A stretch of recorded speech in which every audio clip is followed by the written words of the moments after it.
Ever since everybody knew the Twins are going to be in the series, the question has been, what would it be like when they finally get to the Metrodome and all that noise? Well, today we're going to find out, as this series at the Thunderdome is tied at 1-1.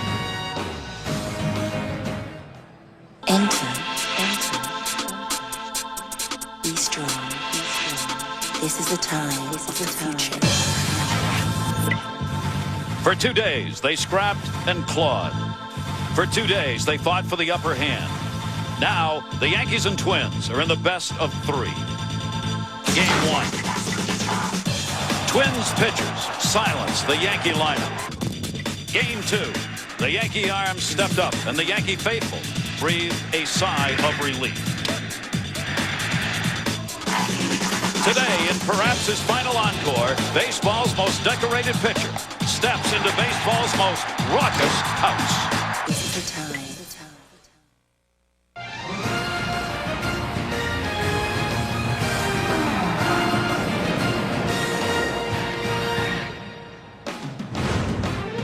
Welcome, everybody. Our coverage of the Division Series here on ESPN continues as the series moves from New York in Yankee Stadium to Minneapolis and the Metrodome. The Yankees and the Twins ready to go at it. This series is tied at 1-1. Great to have you with us, everybody. We are looking forward to this one. Jeff Brantley, David Justice, and I'm Gary Thorne.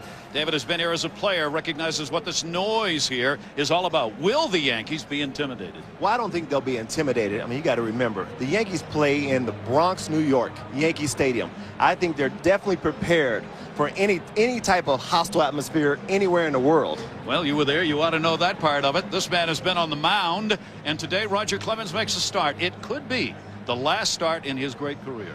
Well, it may be the last start, and that means that Roger's going to want it that much more. Somebody in this Minnesota Twins lineup early in this ballgame is going down. Roger Clemens will set the tone, and if the Twins expect to win, they're going to have to get over it and get past it because Roger is going to be on his game today. And if you think there's noise in here at the start of it, wait till he decks a couple of guys. Maybe the roof will come off. Kyle Loesch is celebrating a birthday today. How sweet would a victory be for him here in his first postseason start? And for Roger Clemens, it may be his final start of any kind. The Yankees and the Twins. It gets interesting early. And it is already a very noisy house here at the Metrodome. Will it affect the play today of either of these teams? For the New York Yankees, defense has not been their forte all year long. Dave Ryan. Throughout the run of dominance this year for the New York Yankees and throughout all their playoffs and World Series wins, the 4 World Series titles, defense has been a problem. But this year it has, with 114 errors and a 981 field percentage, one of the worst in the American League. In games 1 and 2, poor defensive factor. A shot in the 6th inning hit by Torrey Hunter by Bernie Williams. Soriano's relay overthrown, 2 runs would score. Later in game 1, Alfonso Soriano tries the bare hand play, gets by him. And in game 2, a hot shot grounder up the middle. Great play by Jeter, diving to stop it, but his flip to Soriano at second is overthrown. Certainly some trouble, maybe with the AstroTurf here today as well, Gary. It's a very slick surface, and the roof, of course, is white. They may lose pop flies, but the Yanks a good team on turf, Gary. 18-5 this year, 4-0 in Minneapolis. Those games were back in April. Dave, I think you lit him up.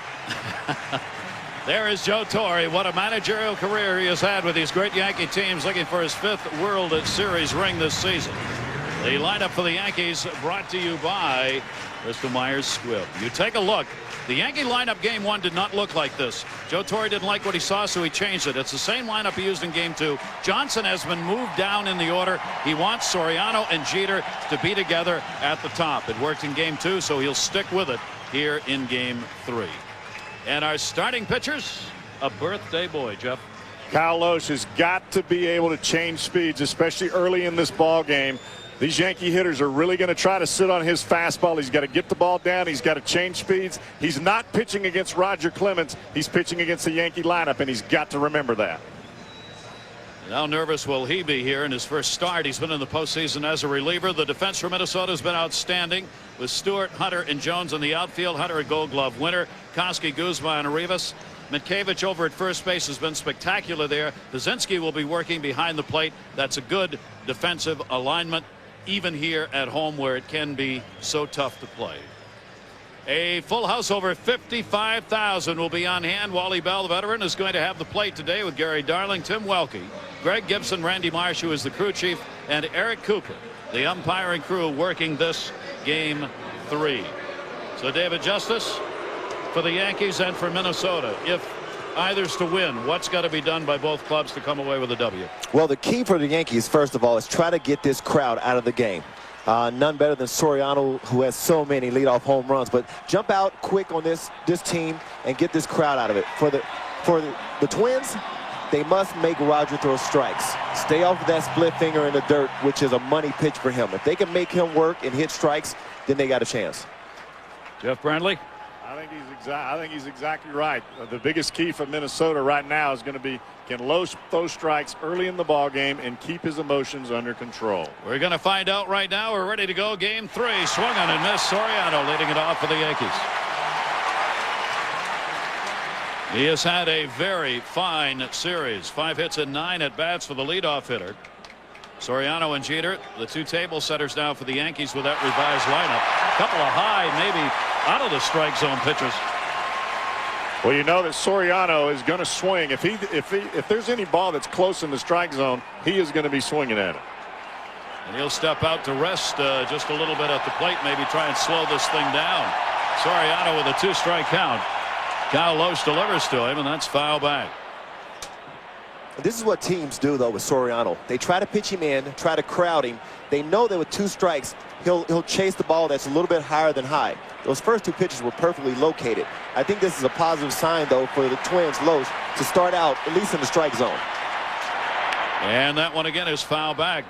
Soriano's come up with the bat waggling as he's had pitches from Loesch to go after. First 2 missed, next 2 fouled off. Well, the one thing that I like early from Kyle Loesch already is he's working quick. He looks confident. You've got to express confidence in that Yankee and make sure that that Yankee dugout knows that you're confident on the mound. Celebrating his 25th birthday today, 14 and 11 during the regular season. Again, Soriano will take that one as he climbed the ladder a little higher. But Soriano is not willing to go after it, and a 1-ball 2-strike count. Here you see the birthday boy today, 3rd major league season. Swung on a chop to short. Guzman's got it.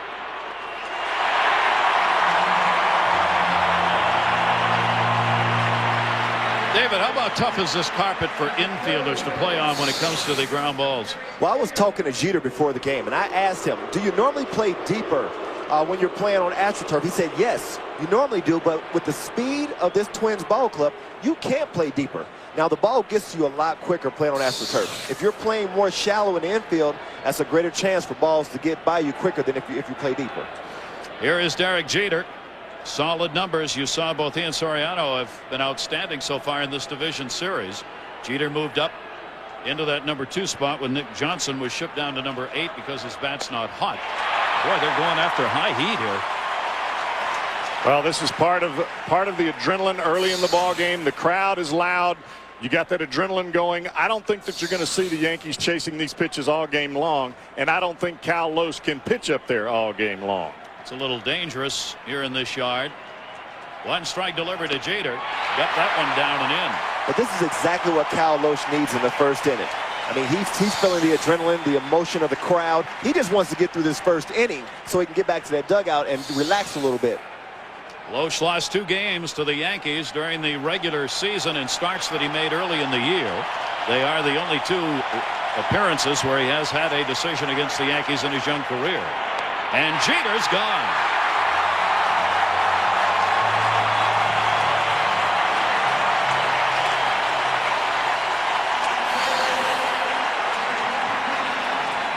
This is just a fastball right by him. Fastball up in the strike zone, and you could just see Derek Jeter as he walked back to the dugout checking out Kyle Loesch.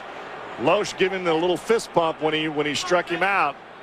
You don't want to get this Yankee lineup fired up. Trust me, don't wake them up. Here's Giambi, who drew the boos for the big hit that he had in the last game that the Yankees won. There you see the numbers, 2 for 8, couple of RBIs so far in this division series. Loesch has got 2 down, nobody on. He's thrown 10 pitches, 11 now, and only a couple have been out of the strike zone. and 9 of those 11 have been fastballs. So he's trying to establish that fastball. And you can be assured that come the next inning, some of these Yankee hitters are going to be stepping out. They're not going to let Loesch work this fast all game long. Pretty good heater right there. As you can clearly see, Loesch is a fastball pitcher. He's got a curve, a slider, maybe a change, but it's the fastball. Well, he's very smooth with his windup. You can see the ball well off him, which makes that 95-mile-an-hour fastball around your chest look very inviting. Giambi waiting, fans roaring. The Homer Yankees are out here as they have been for all of the playoff series over the years in Minnesota. Don Zimmer, Joe Torre, the bench tandem. All these Yankee winning seasons. And the crowd roaring for another strikeout. 2-2.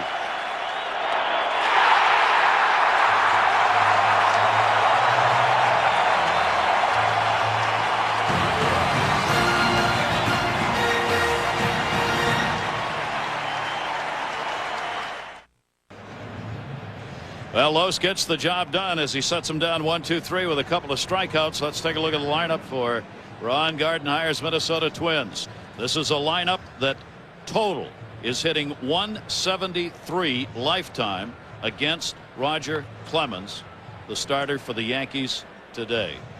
Well, there's no way that this lineup is going to be successful if they're intimidated in the least bit. And we all know what Roger is going to try to do, especially early in this ball game, set the tone. He may not drive the ball at somebody's head, but you can be assured he's going to be pitching inside. If this is Roger Clemens' last game, he wants it to be a meaningful one. Take a look at the defense. Matsui, Williams, and Rivera. Those are not strong arms in the outfield. Boone, Jeter, Soriano, Giambi have the infield. Jorge Posada, the battery mate, as he's been so often with the Rocket. And there is Ron Gardenhire, second season Twins manager, both times into the playoffs, taking over for Tom Kelly, who's still around in advanced scouting for Gardenhire.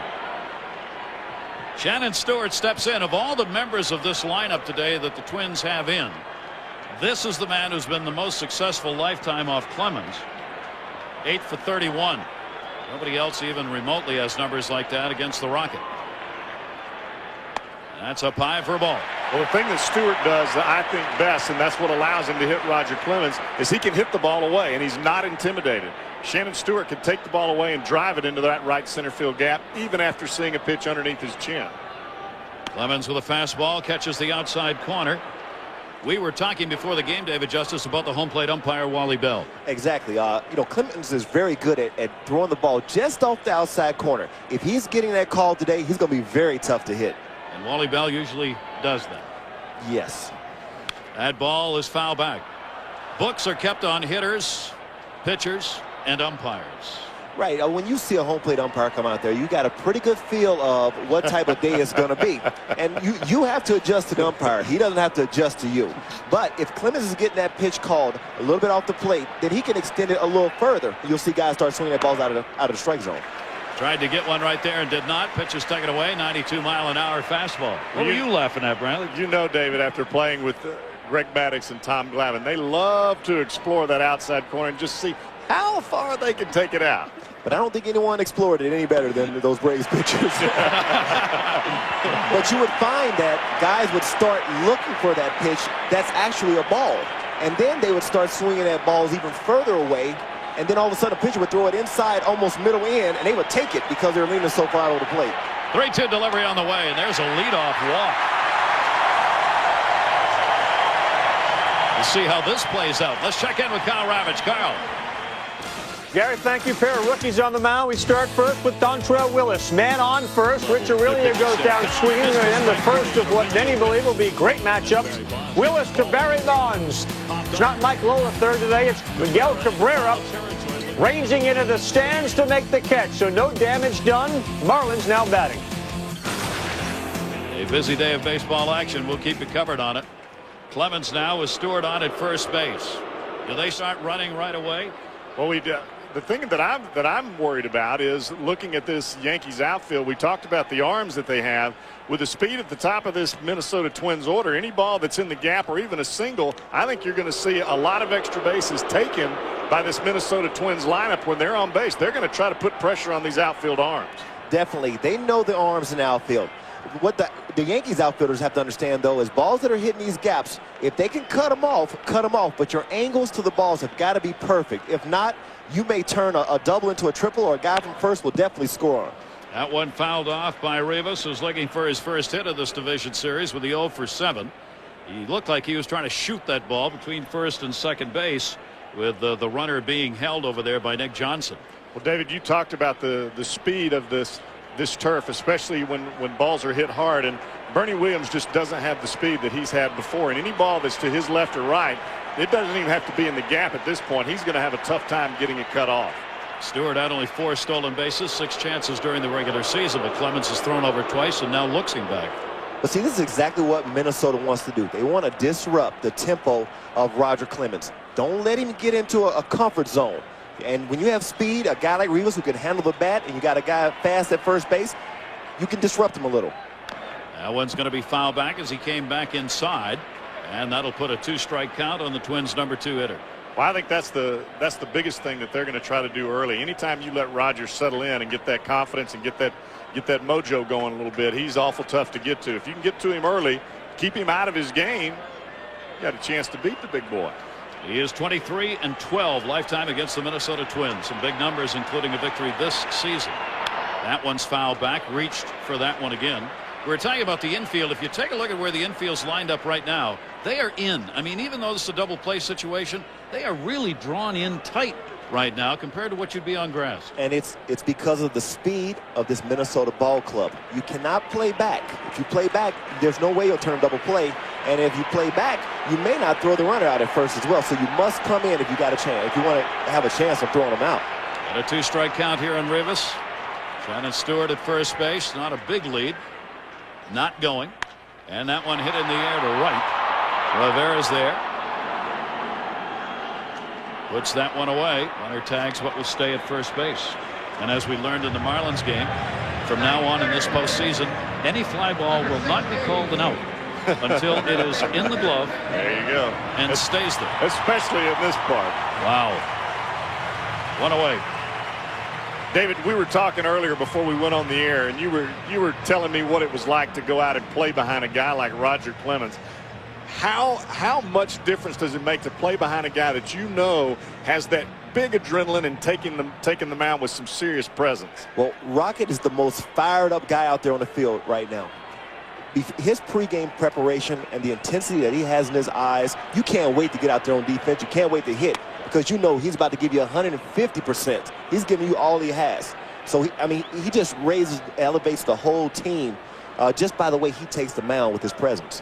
And Yankeevich, you see, is also an 0 for 7. The middle of this lineup, Rivas 0 for 7, Yankeevich 0 for 7, LaCroix 1 for 7, Jones 1 for 8. That's why right now the Twins have to consider themselves fortunate to have this series tied, because they're hitting only 190 in the first 2 games. The Yankees are hitting 262. Today they go against Clemens, who in his last 8 postseason starts 3-1. He is 6-6 lifetime. Runner goes. It's taken. Jorge Posada's there and didn't get him. Jeter could not get the tag on. Stolen base. And as we're talking, they're going to put pressure on you. They're going to try to take this game to the Yankees, get these fans riled up. That throw was there. Yeah, but he did an outstanding job of sliding to the outside of the bag. Shannon Stewart had a feel that this was going to be a close play. So if he slides to the outside of the bag, it's a less chance of Jeter getting a tag on him. That's a great slide. Now you got a runner in scoring position. Yankievich's ground ball played by Soriano. They get the second out of the inning, and Stewart moves over to third base now with 2 down. When you talk about the Minnesota Twins, stealing bases, bunting, hitting and running, playing the small part of the game, this is nothing new for the Twins. They have done this all year long, which allows them in pressure situations like the playoffs to still be able to execute. It's not something new for them. That's why they can score runs, even though they may not be hitting or getting as many base hits as the New York Yankees. As well as in the playoffs, you're talking about the best pitchers. When you're talking about the best pitchers, batting averages are not going to be high. It's all about pitching, defense, and getting that timely hitting. And the Twins have been able to get the timely hits when they needed them. Well, here's a chance for one of their most timeliest of hitters. The designated hitter, Matthew LaCroix, in there, has gone only 1 for 7 so far in the series. But he hit .367 with runners in scoring position during the regular season. He was one of their best clutch hitters. Swings through the high heat, and Clemens is ahead on the count.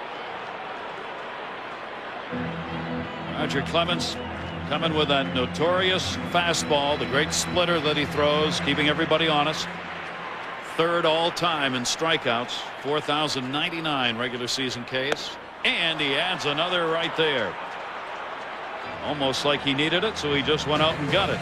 No runs, no hits, and a base runner left on at third. Scoreless.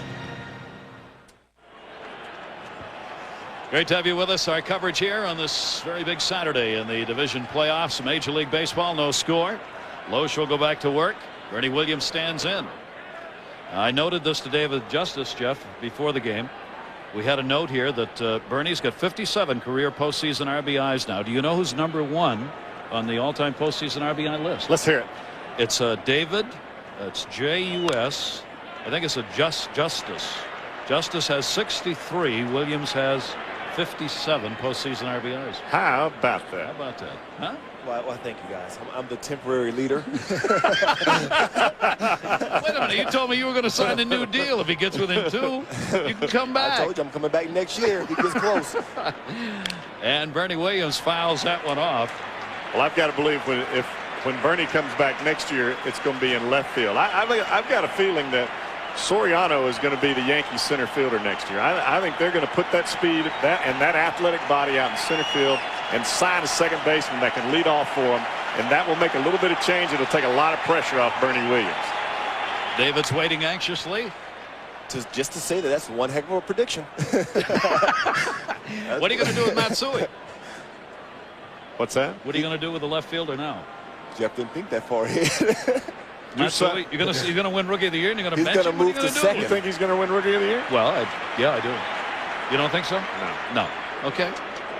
Little discussion going on at home plate here, and not a particularly good one. And Bernie's doing pretty much what Jeff was saying earlier. You know, step out. Do not allow Cal Loesch to get in his comfort zone, to get in the groove. You have to disrupt him any way you can. And Williams would not get back in. That one drilled into the corner. That's why they do it. That's going to take a hop off the wall. Williams makes the turn. He'll head to second. Jock Jones's throw not in time, and Bernie Williams has a double, leading off the second inning. See, facing Cal Loesch, you know you're going to get a fastball. Look at the first inning. He threw probably 95% fastballs. Bernie knows he's going to get a fastball. This whole team knows they're going to get a bunch of fastballs. So they have to be ready for it. He was ready for it right there. It's a nice swing and a good start for him in this inning. Young pitcher, disrupt his timing. Good things will happen.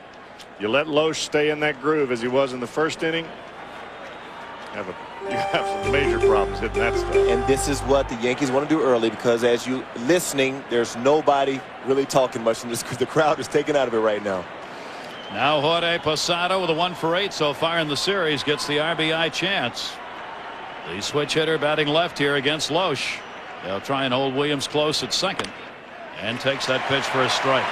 See right here, what Jorge wants to do definitely is get him over to third base. You're in the opposing team's stadium. You want to put the pressure on them early. Right now, get him over. Do whatever you can to get him over to third and put the pressure on his defense. Look back to second base. Posada with a big cut.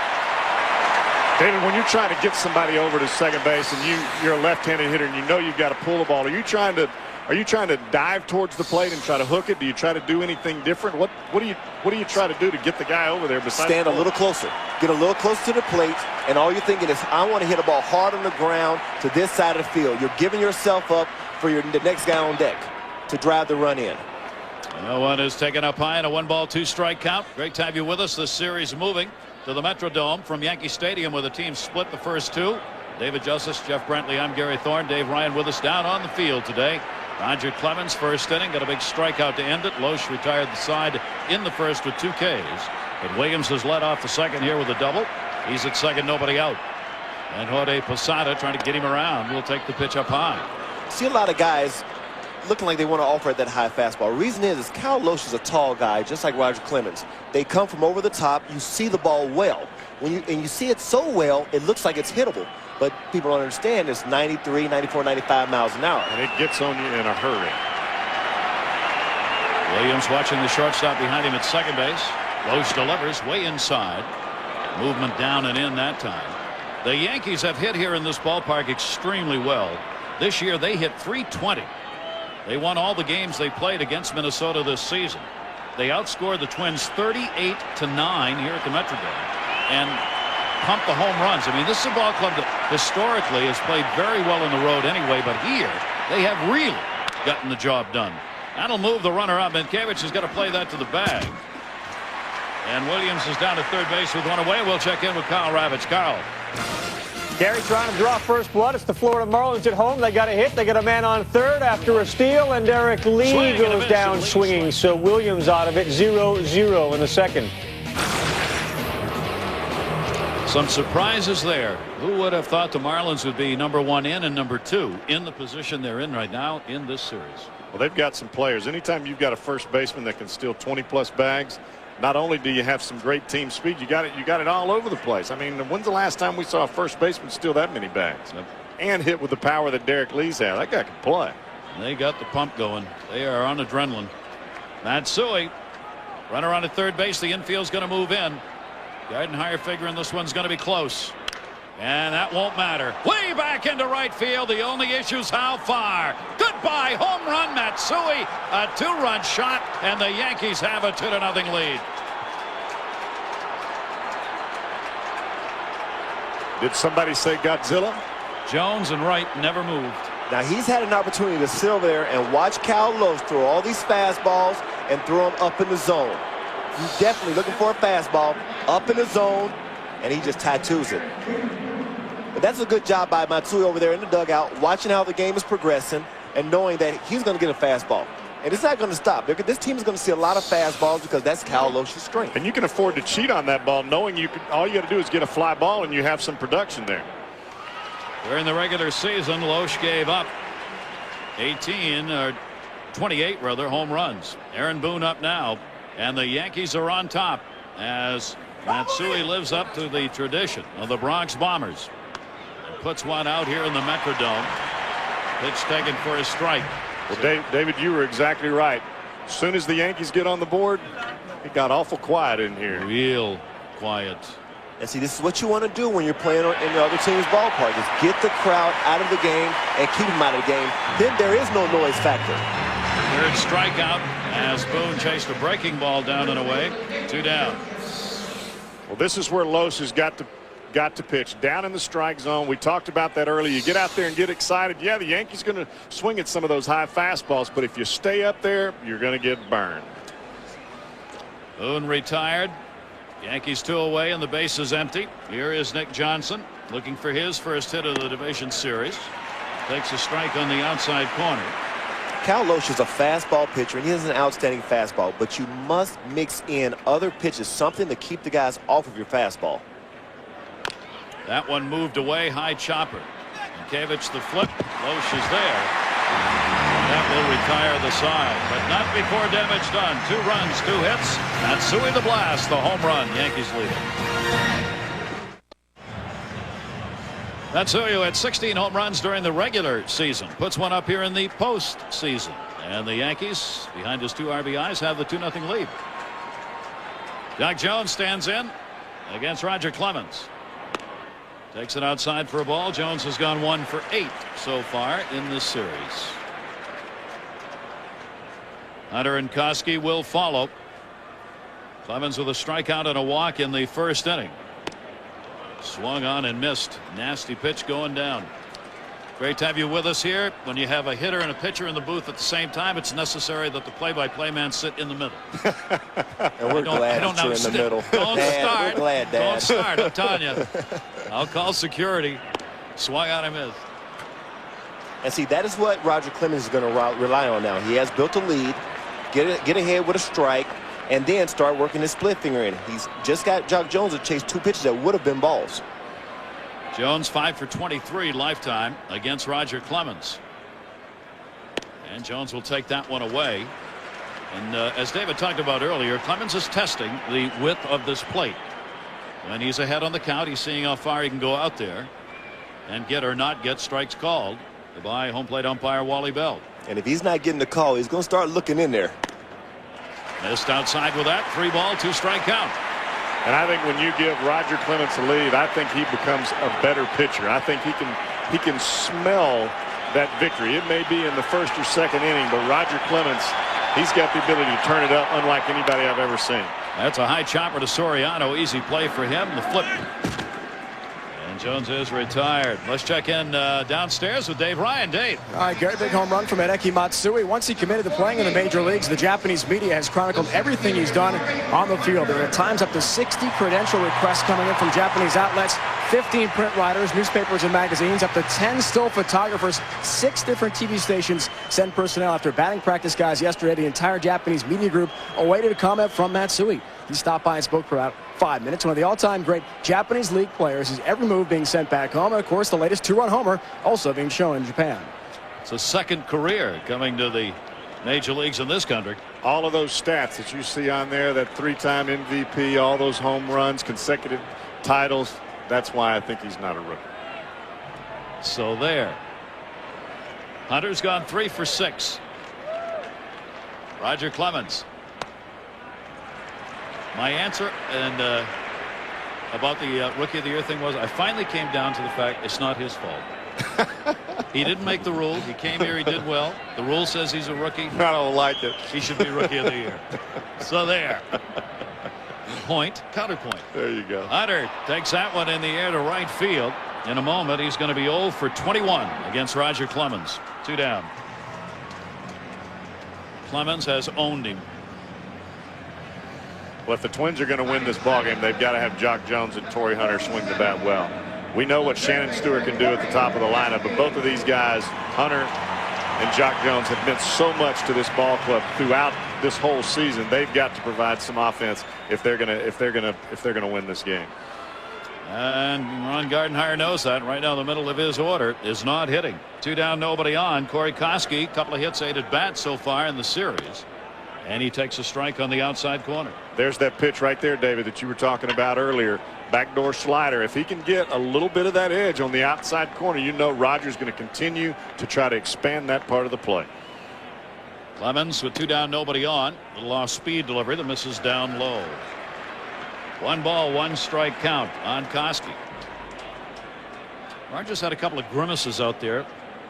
After a couple of pitches here this inning, he's taking a look in. Well, Roger's not only trying to intimidate the hitters that stand at the plate, he wants to try to intimidate the umpire. He wants the umpire to believe that when he makes that face, he believes it's a strike, and in turn that makes Wally Bell maybe think, well, was that close enough? Maybe that was a strike. And if he can get that to happen, it only works in his advantage, because then he'll start definitely widening out that strike zone. And it's very hard to hit a 95-mile-an-hour fastball about 4 inches off the plate. As a hitter, it looks like it's like 2 feet off the plate. Especially when you're worried about one up by your chin or on the bow tie area, as Roger calls it. Doesn't have to do that yet. Doesn't have to tie any bow ties so far. Koski on a check swing, fouls that one back. He held up, but it hit the bat. The ball rebounds all the way out. Koski's gone only 1 for 17 in his career off Clemens. And see, that last pitch, that's a great pitch for a pitcher. I would tell every pitcher, you must keep that type of pitch in your repertoire right there. One just eye level that has some gas on it, just to let the hitter know once in a while you might see one of these, just to keep him from leaning out over that plate. 1-2 delivery, and he fouls that one off. And that's what you get after you've come inside like that. You've got the hitter now leaning a little bit away and didn't get a good swing. Well, this is what Roger does. Anytime that you take a decent swing, or he sees the upper part of your body creeping out over the plate, you're going to get a bow tie pitch. Trust me. Fans wanting a 2-out rally to start here.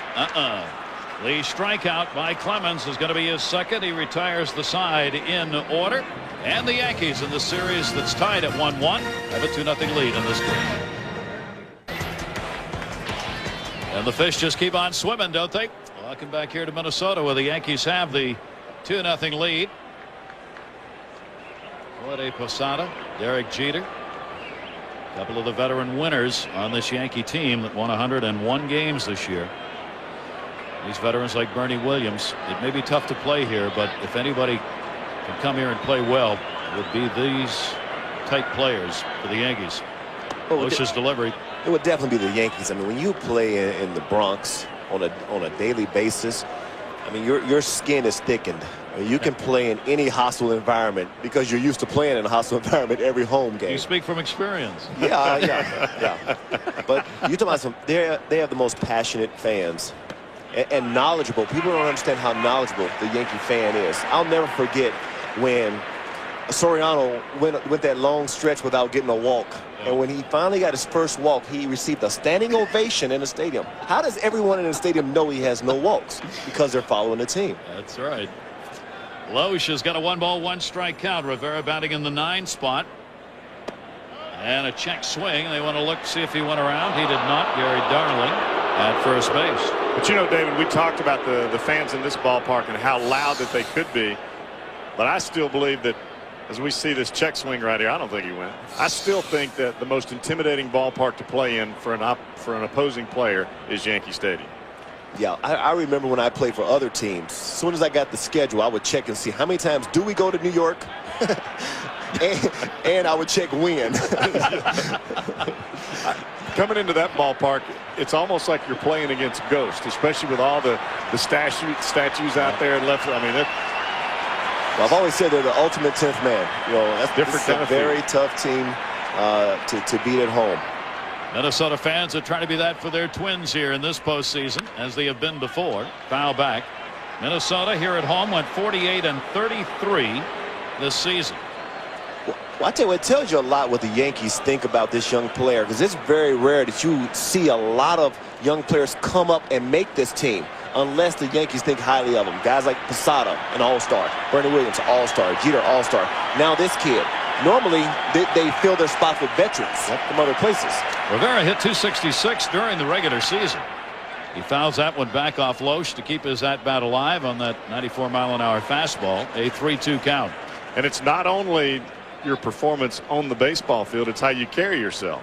And you've got to be a team player, and you've got to fit in to the Yankee mentality in that clubhouse, or you're not going to be around too long. You definitely won't be around for long. This is an organization that prides itself, okay, and they're not going to have any malcontents around. Towards the hole. Knocked down. There'll be no play. Went off Koski's glove initially. It'll be an infield hit. Let's check in with Carl. Middle. They left. Wasn't up. Back in Florida, Giants and Marlins, big spot for Florida. This play by Edgardo Alfonso prevents 2 runs from scoring. It is 1-1. Have a series, Fonzie. Everybody said he was going to be so much better when they got to the playoffs than he was in the regular season. Edgardo Alfonso didn't have a particularly great regular season, but man, is he making a difference in the postseason so far. Not only defensively, but his offense has been can't get him out. He's a tough veteran player.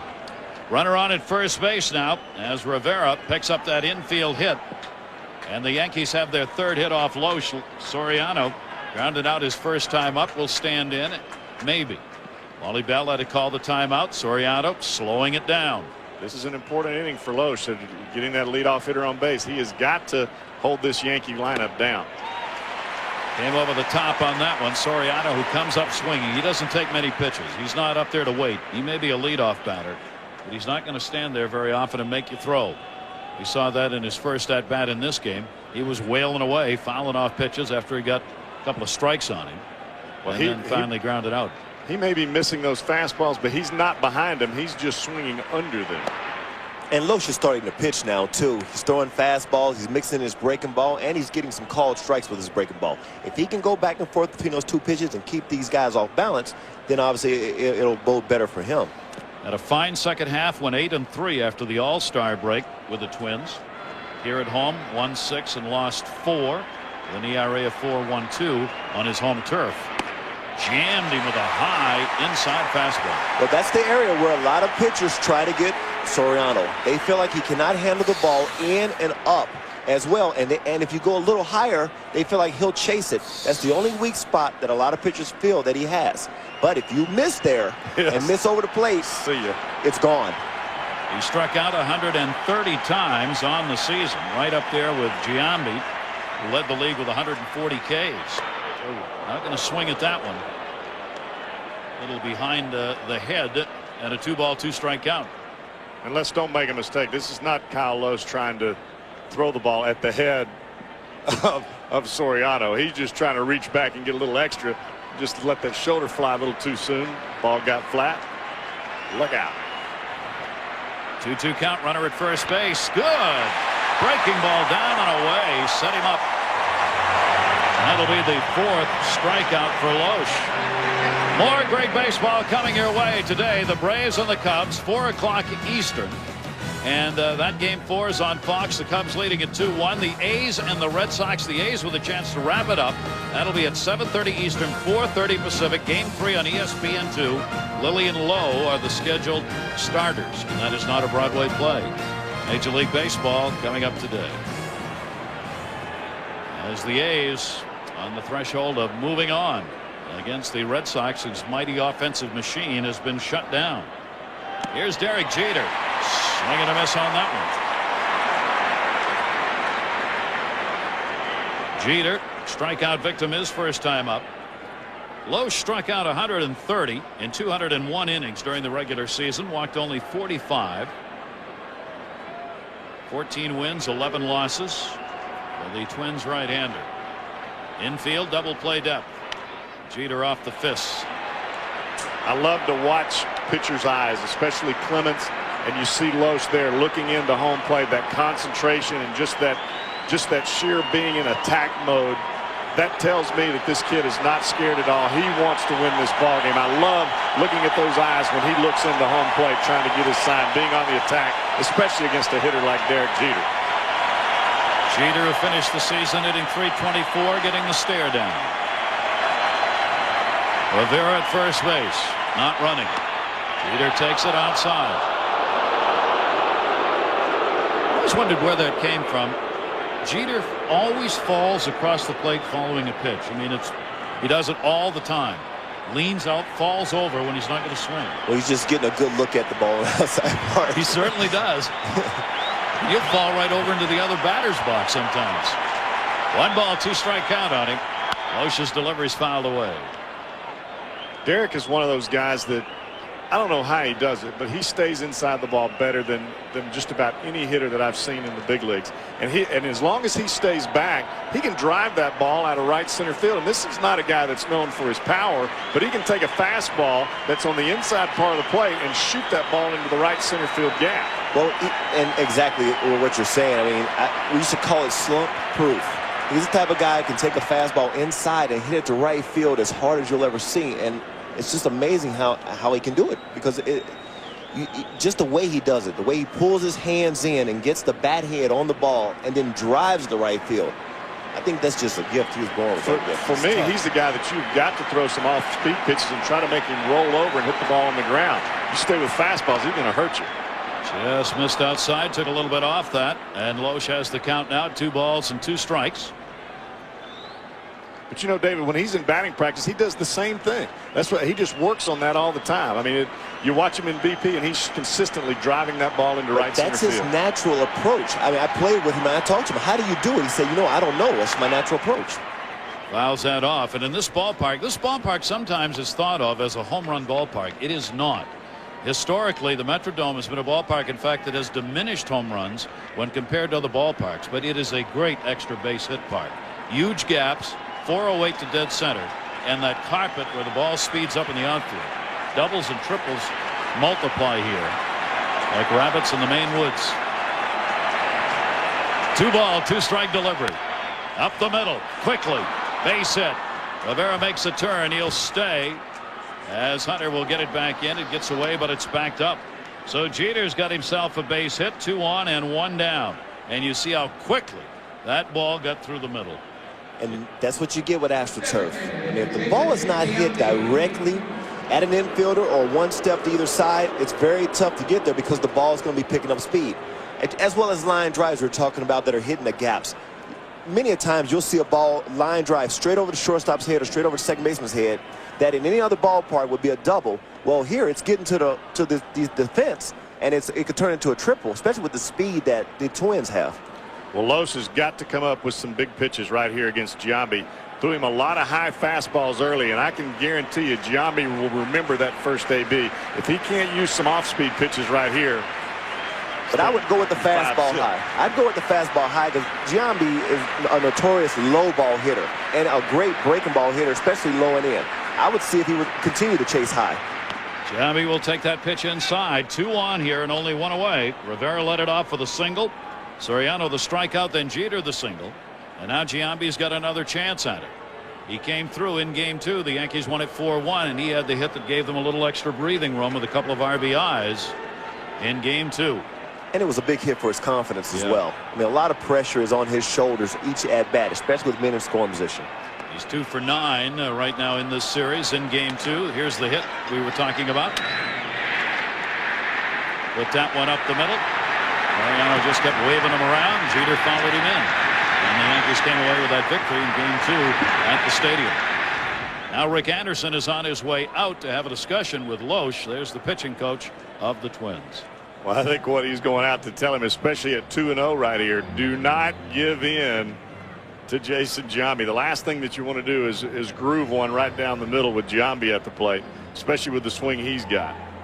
But if you lose him, because I don't think Cal Loesch is the type of guy who can just throw a breaking ball for a strike anytime he wants to, or change up for a strike.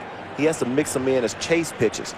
Now, if you lose Giambi here, now you got to face Bernie Williams, who's a guy who does still have some speed, and he's one heck of a hitter too. So he's deadly with the bases. You're right. This pitch is very important for Cal Loesch. You don't want to groove a fastball right down the middle to a guy like Giambi. Giambi, it's a big at bat early in the game right here, and a big moment for Loesch as well with 2 on, already down 2-0, and only 1 away. He's looking for that ground ball. That pitch is taken for a strike at the knees. Giambi, a .333 hitter in postseason play prior to this year. He's got 2 on. First and second for him, and a 2-ball 1-strike count. David, you love it when they take those 2-0 fastballs, don't you? He just hung his head. That one hit in the air towards center. Runner's not tagging. Hunter's there to make the play, and there is a very big out. Lee Mazzilli, first base coach of the Yankees, wearing a mic for us. He talked to Derek Jeter when he got over there. That's good AB. What a battle. Got to take him out on a double play now, okay? Watch him in front of you. You may not score. Okay, watch him on the turf. That's his job. Keep those runners alive and aware of the situation. That's what Lee Mazzilli was doing. And that's exactly what you need, because as a player, you're thinking about a lot of things. And you need that first base coach over there to remind you of the outs at times, to remind you to freeze on a line drive, don't get doubled up, to remind you to check the outfielders, to check the depth of the outfielders, because you may be able to go from first to third because, say, a right fielder or center fielder is playing a little bit too deep. Now Bernie Williams looking for a big 2-out hit. Loesch trying to end it right here. Williams had a double and scored ahead of Matsui on the home run in the second inning. First and second, but now there are 2 down. And Williams, whatever he thought he was going to get, it wasn't that. Very late on the swing. Well, Bernie was just very long with that swing. And any time that you're long, it's a slower swing, and that was a 94-mile-an-hour fastball. Bernie just needs to shorten it up a little bit. Well, he's had some big numbers now against Loesch. This is a tough out for Loesch. Rivera, Jeter, the base runners. Pitch taken away. Kaczynski just bluffs the runner back to second base. Rivera, there was nobody covering. David, you ever swing at a pitch like that on the first pitch, doing it on purpose, being late, knowing that the pitcher was going to give you another fastball right after? No, I was never that good to play around like that. Well, I'm just going to take a bad swing on purpose. No. Teddy Murray taught me a quick lesson. Bernie Williams got jammed. Good pitch by Loesch. He got right in on the top hand. Now, I may have taken a bad swing that I knew was a bad swing, but I didn't do it on purpose, but then knew how to adjust. Forced Williams to pull his arms back in. Fans up. Let's call them strikeout Yankees for the moment.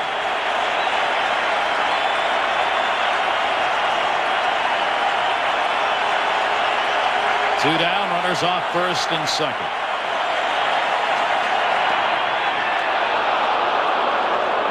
Again, came in on the fist, didn't get the call on it. 2-ball, 2-strike count.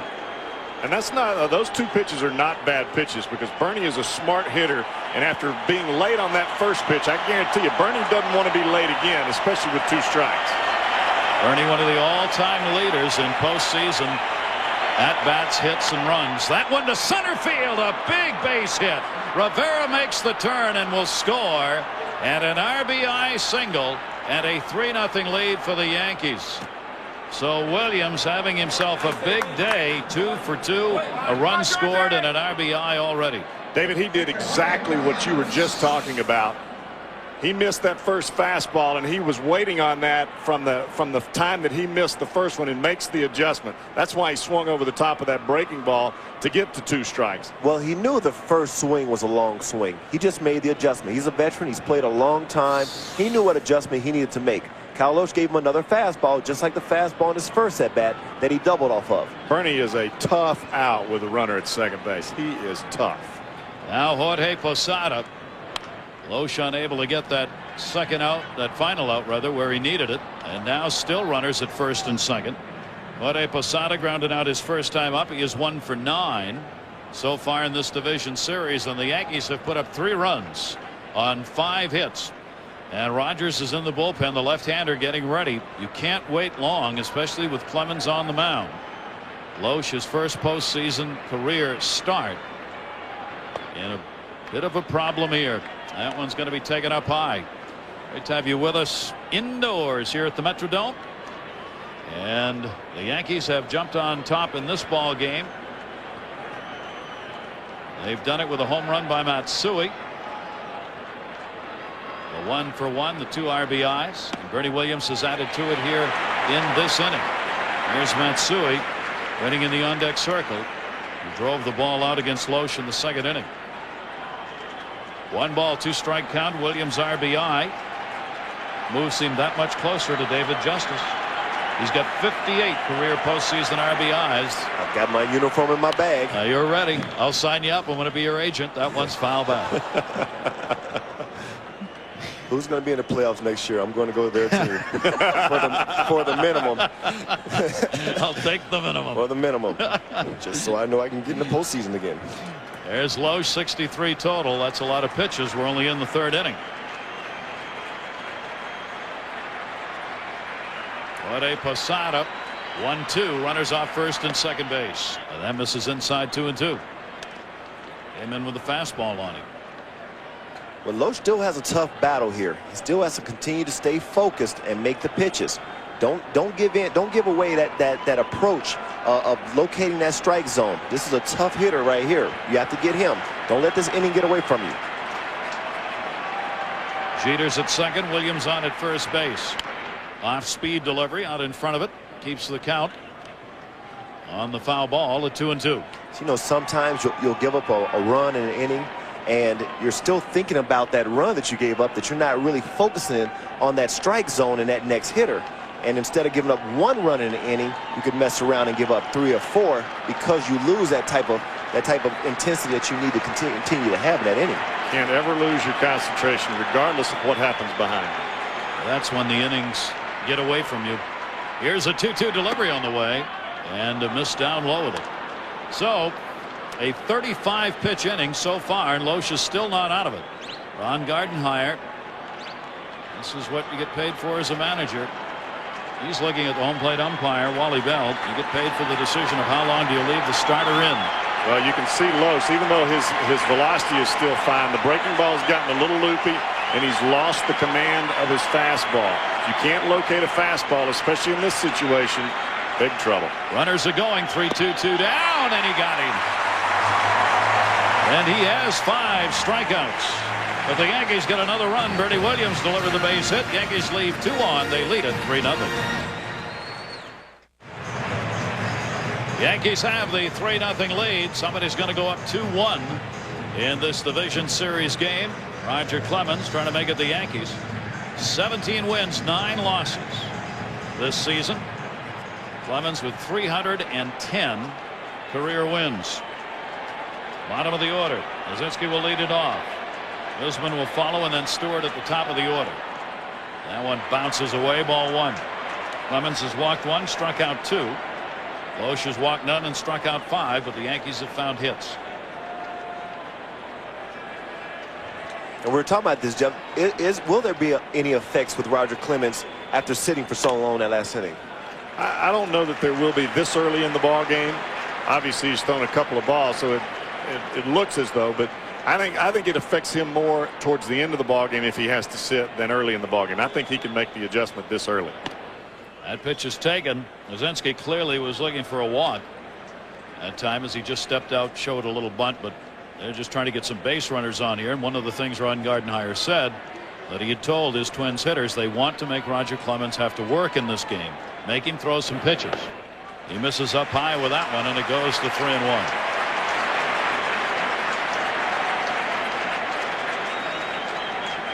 There's Gardenhire, the second-year manager. He said, I would not be surprised to see a couple of guys in the dirt in the batter's box in this game. That one down the line, but it's going to be fouled over into the bullpen ramp, and a 3-ball 2-strike count.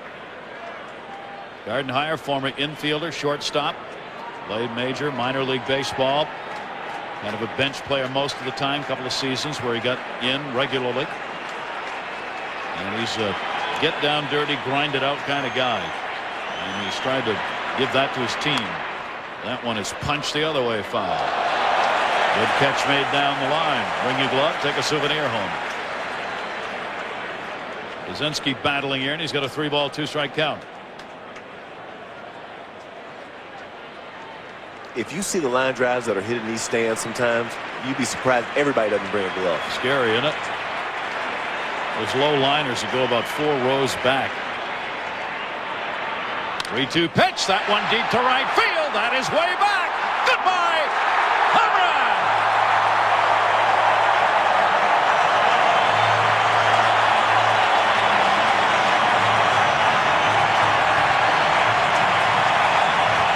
Well, with a 3-run lead, you know Rocky's not going to walk him. He's going to give him a fastball and see if he can hit it. And Luzinski gets a great swing on this, excites his crowd. He knows he's going to get a fastball. It's out over the plate. It's a great pitch to hit. Posada wanted that ball away. And you're right, David. The last thing that Roger wants to do is walk him. He just got a little bit too much of the plate right there. And that makes it a 3-1 game. Came on the 7th pitch of that at bat. That is his first postseason home run this year, his second career postseason home run. And that one to center field, Bernie Williams. Guzman's fly ball will be easily handled, and there's one away here in the third. We'll check in again with Carl. Hi, Gary. These Florida Marlins going nowhere. They had the rookie Jerome Williams on the ropes, and they knocked him out, Bobby. They were running on the pitch with a hit and run. Perfect execution by Pudge Rodriguez. He gets the second and then scores on a 2-1 line drive by Derek Lee.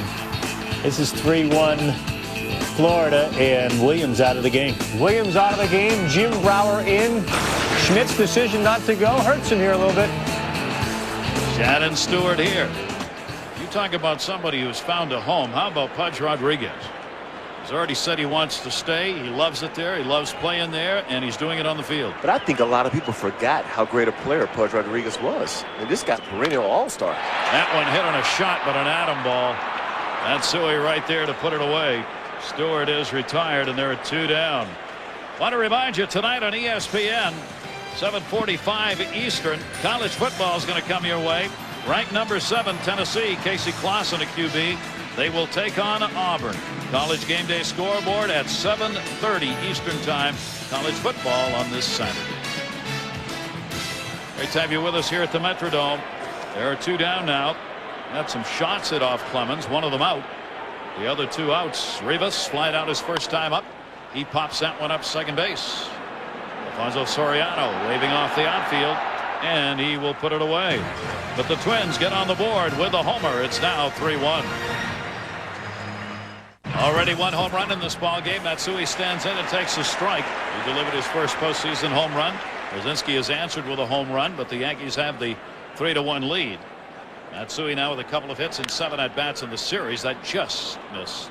Going over the bag, foul ball. And the Yankees got to keep trying to apply the pressure on this Twins ball club. I mean, it's so easy when you got a pitcher like Roger Clemens. I remember back in the days with the Braves. If Glavine got you 3 runs, sometimes your offense would kind of like go to sleep for a little bit because you figure, hey, that's enough runs. We're going to win now. You don't want to take that approach in the playoffs because one base hit and a home run, and this Twins ball club is back in it. So you got to keep that intensity up. Keep putting the pressure on them. Loesch delivers and misses outside with it. Loesch gave this club some innings, quality innings. He worked 201 innings this season. And Loesch, in his 33 starts, 11 of them ended up being 7 innings plus. So if you don't get to him, and even if you do a little bit, he will continue to battle. He's not one looking into the dugout to be taken off the mound in games. He wants the starts and he wants in.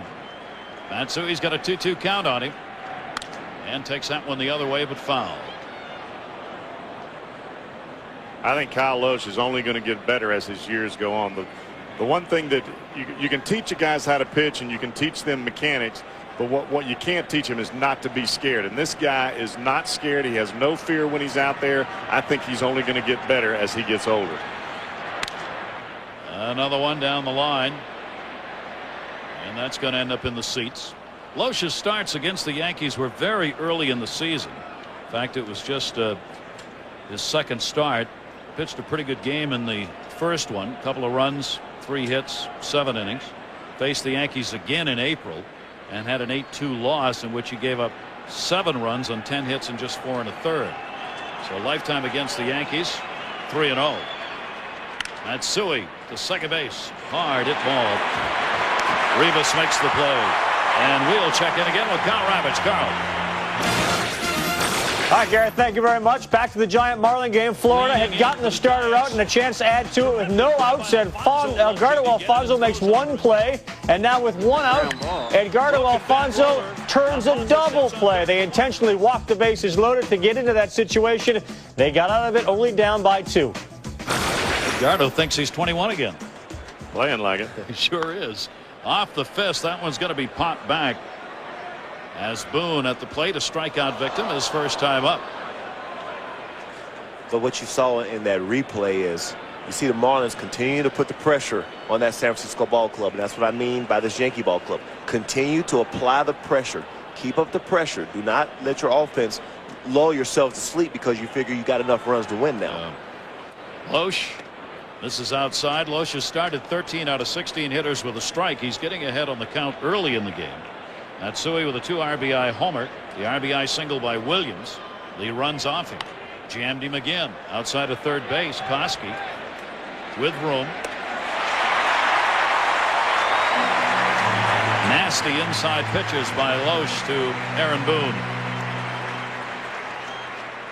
See what's going on downstairs. David, where are you? All right, Gary, right behind home plate. Good seats for Kent Hrbek, one of the all-time great Minnesota Twins. You won a couple World Series in '87 and '91. You know what the feeling is like in this building. What are the Twins' minds going through right now with all the emotion here? They're facing Roger Clemens. That's the thing they got to worry about right now. Lucky enough to get a hit last AJ with the home run last inning, but just try to get some guys on base, get some runs right now. That's what they're thinking about. What would your recommendation be in the book on Roger Clemens for the Twins hitters today, the way he's throwing the ball? Be patient. The guy's a tremendous pitcher, and be patient. Try to get some runs off him. Pick away like they're doing right now. That's 3-1. Hopefully they can pick away and keep picking away and get them out of the game and get somebody else in there. What's Kent Hrbek doing these days? Being a Twins fan, enjoying life. He's decked out in his Twins gear, Garrett. I guess he's doing a little fishing somewhere too. Well, Clemens has given up 2 or more earned runs in 6 of the 7 career division series starts that he's made, so you can get a couple of runs off him here, and they won't be enough in this game. And what Hrbek is talking about it when he says be patient is be patient in the strike zone. Roger has a tendency to throw a lot of split fingers out of the strike zone, and he relies on guys to chase. You need to take those split fingers that are out of the strike zone and make him come into the strike zone with the fastball. That's what he means by be patient. Be patient and get a good pitch to hit. Right now the Yankees have the 3-1 lead. Loesch has got 2 down, nobody on. Nick Johnson grounded out his first time up. Johnson a couple of hits in 9 at-bats. Lifetime off Loesch. Twins fans on their feet. Off-speed delivery misses. He's trying to get that changeup into the repertoire here early in the game. And it's not necessary to get contact on this changeup. It's just to let the hitter see the change of speed. Then you can go back to your fastball or breaking ball. See what he sets him up with here in the 3-2 delivery. He missed down low. So a walk surrendered. That is the first given up by Loesch, and it comes to 2 down here in the 4th inning. And we'll get Rivera to the plate. Ron Gardenhire checking with his catcher. And Jeff, that's what I mean as a hitter. When you're facing a guy who you know is primarily a fastball pitcher, but he doesn't have the command of his changeup, and he doesn't really throw a lot of breaking balls for strikes, you can just sit and wait on the fastball until 2 strikes. Just make him a 1-pitch pitcher until 2 strikes.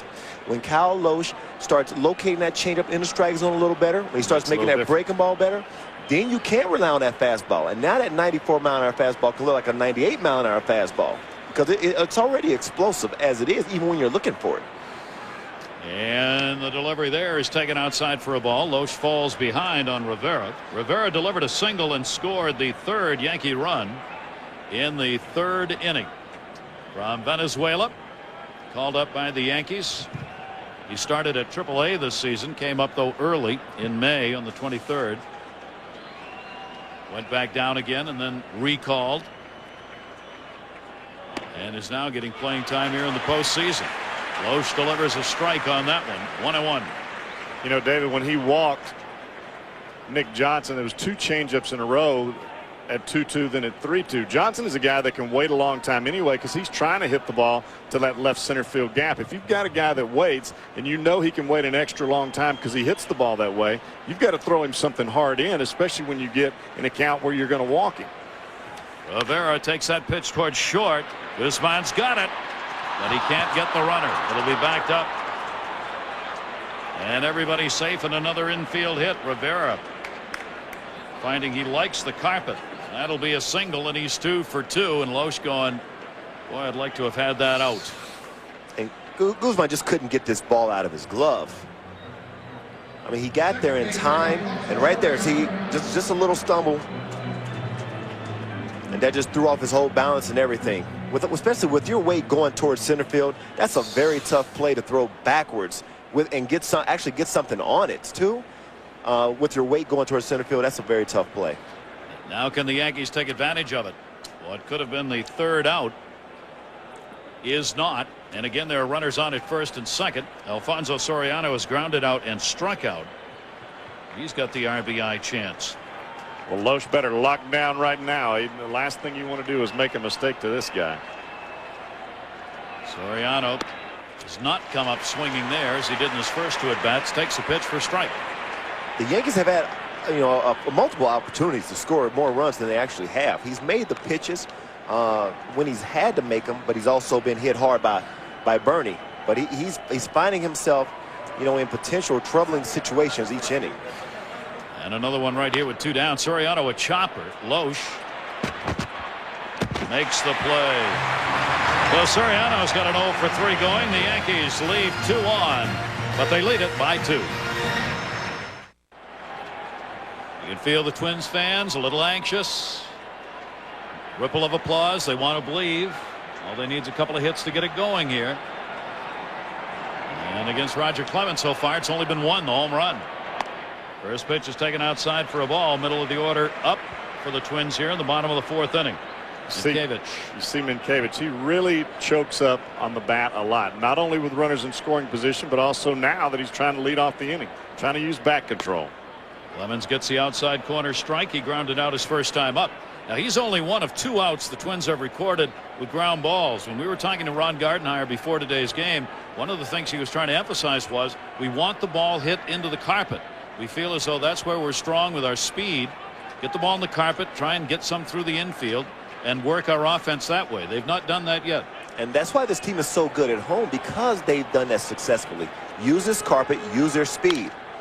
Now, I don't know if it's Roger Clemens or if it's the fact that, or if it's them, but the fact is they definitely need to utilize their strengths, which is hitting this ball on the ground, and using their speed. 1 ball, 2 strike count. Minkevich. Infield back on him. The pitch is going to be taken away. Delighted to have you with us for our game here today. This is the pillbox that we work in. It's great, isn't it? I mean, I love this ballpark. I honestly do. But we work in a broadcast booth with cement all around us. It's part of the ballpark, isn't it? Concrete. It is part of the ballpark. Roger Clemens delivers down low. You know, there's not too many guys these days that hit without batting gloves. I can remember Mark Grace when he played for the Cubs, now recently retired with the Diamondbacks. Great hitter that he was, and then you see a guy like Mankiewicz that's choking up and not using batting gloves. That amazes me.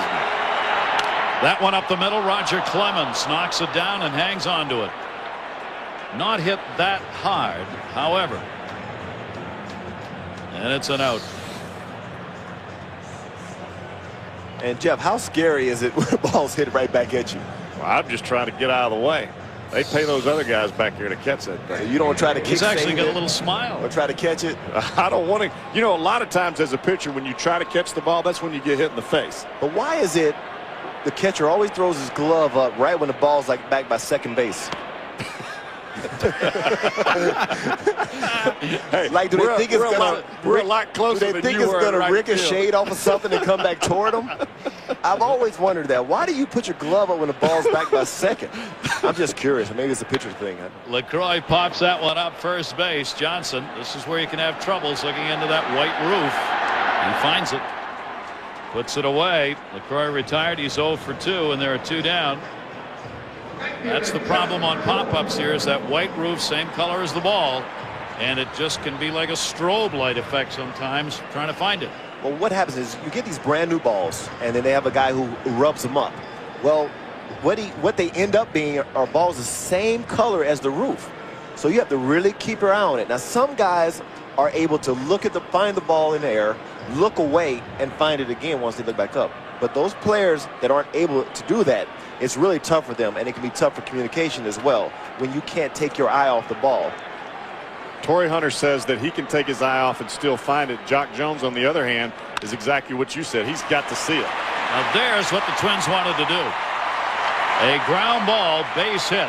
They've had 7 fly ball outs. That's only the 3rd ball hit on the ground, and 2 strikeouts by Clemens. Jock Jones is on, just the 2nd hit. Well, this is what we were saying. This is a team that has to hit line drives and ground balls. This is not a team built around 40 home run hitters. They've got to utilize their speed, hit balls into the gaps. Use the fact that this turf will pick up speed for your ball that you hit and get to this infield. Stay away from pop-ups. Jock Jones and Torrey Hunter are the 2 guys that they've got to have some production for this ball club to win. Hunter flied out his first time up. Drills that one down the line, a foul ball. Boy, was that close. Aaron Boone, even though he was back, had no chance on that Hunter grounder. Wow, what a game of inches. I thought that was a fair ball. We do not have a good angle, but I thought it went right over the bag. Well, from that it did. From that shot right there it did, because even though the ball bounces foul after it goes over third base, if it crosses third base, that's a fair ball. Greg Gibson had a much better view. Third base umpire's right there looking at it. Hunter still trying to get his first hit ever off Roger Clemens. He is 0 for 21. And there's Gibson down there and made the call, and he was right in position.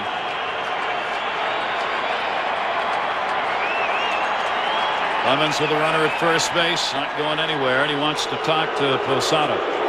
The Posada set up inside on that first pitch, and Torrey Hunter absolutely hammered it. He got lucky that the ball actually was foul down the left field line. You leave a ball out over the plate to Torrey Hunter, I don't care if you shoot it out of a bazooka, he can hit it a long way. He's outstanding with the ball out over the plate. A lot of teams do try to crowd him inside. I think on that first pitch, he may have taken a chance and looked inside, thinking that Clemens was going to come inside and got one. That one is going to be fouled off the other way. What the Twins are hoping for right now is a little bit of this. He's outstanding out over the plate. Anything that allows him to extend his arms. He has a lot of power to right center field, center field. Home run picked up in this series. There's Andy Pettit, who was the winner, and David Wells next to him, looking towards you, who's going to be the starter in Game 4. I wonder where those 2 left-handers will be next year. Good question. Many in New York say, as far as Andy Pettit is concerned, the Yankees must sign him. They'll be with me on that team that I'm going to. If Bernie gets close to my record, team, right? they'll be with me. Need a broadcaster? And the delivery to Hunter's taken inside a fastball. Not me. I know a couple of guys though. But you threw a no-hitter once, but Oh, that's for a later date. I'm sorry. I didn't want to bring that up. I am going to have to do damage here. I can see that. Between innings, it's me and you. You know what I mean? Leave me out of it. Leave you out of this. Roger Clemens trying to work his way out of the inning. Runner on at first. He'll just step off. Jones back to the bag. You know, a lot of times a pitcher, instead of shaking to get to the sign, once you get set, if you don't like the sign, you just step off to get the catcher to rerun the signs. And swung on and missed, and Clemens continues to absolutely dominate Hunter, who's now 0 for 22 against him. When we come back, the man who's done damage. He's already got 2 hits. Bernie Williams. Here to help celebrate her husband's birthday, hoping the Twins can pick up some runs and he can stop the Yankees right where they are. As Loesch is making his first postseason start on this his 25th birthday, he has given up the 3 runs to the Yankees. Bernie Williams has been his biggest nemesis in the ballgame. And Williams standing in. Makes that pitch for a strike. A double and scored on the Matsui home run in the second. Picked up an RBI single in the third.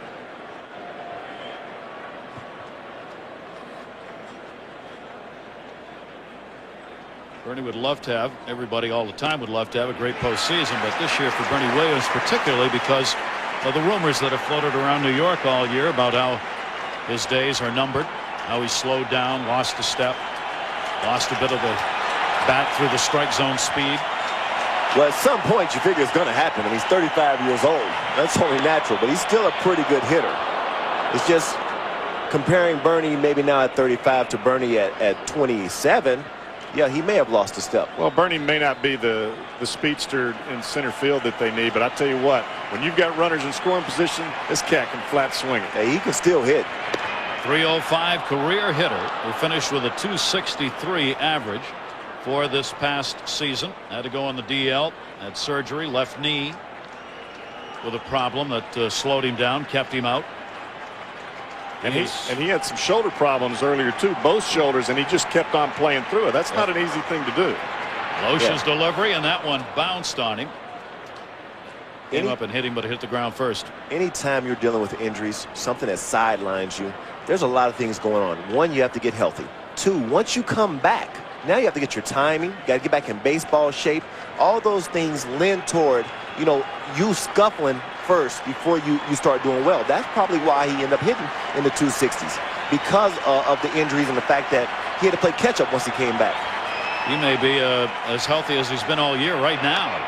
Check swing, and that one's going to be fouled off. But you know too, David, a lot of times as professional athletes, we pride ourselves on believing that we're good, and then when you get hurt just a little bit, you think, well, it's not so bad. I think I'll be okay. I can come back and I can just play, and then it'll get better as time goes on. Well, you don't realize how much 100% and how much it takes to be able to play this game at this level. Loesch's pitch, and another one that bounces away. So Williams will head down. And that is a 2-out base runner here in the 5th inning. So Bernie Williams on all 3 times that he has been to the plate in this game. And Gard and I are getting a little concerned now, especially on those last 2 pitches. 2 down. It'll bring up Jorge Posada. Well, Bernie's the one guy in this lineup today who looks like he's seeing everything well. And that was a great at-bat. He battled him, fouled off some tough pitches, and wouldn't chase any of Loesch's balls in the dirt. 2 changeups. He didn't even move. Had no intention of swinging. Loesch now with a couple of walks, 5 strikeouts. Jorge Posada stands in. This series tied at 1-1. Moved from Yankee Stadium here to Minneapolis today. This is the only series that had the continual day off breaks in it. A lot of people thought that was more favorable to the Yankees than it was to the Twins. Twins didn't seem to mind. Not sure it mattered much in the end to either. Strike taken on the outside corner. Now, if I'm getting that pitch right there, I'm going to throw it till you hit it. Ball's just a little bit off the plate away. Gonna have to go out there and get that if I'm throwing. Up to 100 pitches, as you see. Williams off first base with 2 down. Posada takes that the other way down the line into foul territory and no play. And I think he heard you, Jeff, because he went right back out there. Hey, if you're getting a pitch off the plate, and we talked about that earlier, Dave. You're getting a pitch off the plate. The hitter knows it's off the plate. You know it's off the plate. Make him go out there, and then once he says, "All right, I got to go out there and at least foul it off," then you can come back in and jam the fool out of him. Where he goes with this. Williams not a big lead at first base. Here's the 0-2 delivery outside, way outside. Take a look, pitch, and a 1-ball 2-strike count. Yankees trying to add to their 3-1 lead here in this ballpark. Always within striking distance with the extra base hits you can pile up. Yankees know that. And there are never tack-on runs here. They're all important runs. Down the third baseline and foul. He's staying out there. Just kept his at-bat alive, reaching, didn't he? Now, at some point, Posada's got to think he has to try him inside at least one time. You don't want to stay in that area just consistently pumping fastballs to the same zone. Because if Posada gives up, takes a chance that I'm going to give up inside, he's going to hammer. Then he'll hammer this pitch away. Jorge Posada hit .295 right-handed, .276 left-handed, and missed with that one outside. And you see the change up there at 64 miles an hour. 2-ball 2-strike count. That's the pitch he's been showing. You said earlier, Jeff, but not trying to get it in the strike zone. Well, every once in a while he'll try to either throw that changeup or throw that backdoor curveball, and just doesn't seem to be able to get that pitch over the plate with some consistency. 2-2 delivery came in a little bit on him. Third base, Koski. He's got it. Good job by Loesch. No runs, no hits, 1 base runner left on. Yankees have stranded 5. They lead it by 2. Kyle Loesch, couple of walks, 5 strikeouts. Yankees have 3 runs, 6 hits off him. Bernie Williams, an RBI. Matsui, the 2 RBI homer. Roger Clemens has walked 1 and struck out a couple. He's had the ball up in the air, not on the carpet. Gotten pop-outs like this. That one coming back will end up in the seats. There's not much room behind home plate. And actually, for catchers in this ballpark, they have to get down on their knees and say a prayer of thanks that the area behind home plate is very short. Because catchers trying to catch pop-ups at the Metrodome, you talk about a problem. Ron Gardner was telling us before the game, he says, in order for catchers, the only way a catcher can find a pop-up is if the pitcher points it out.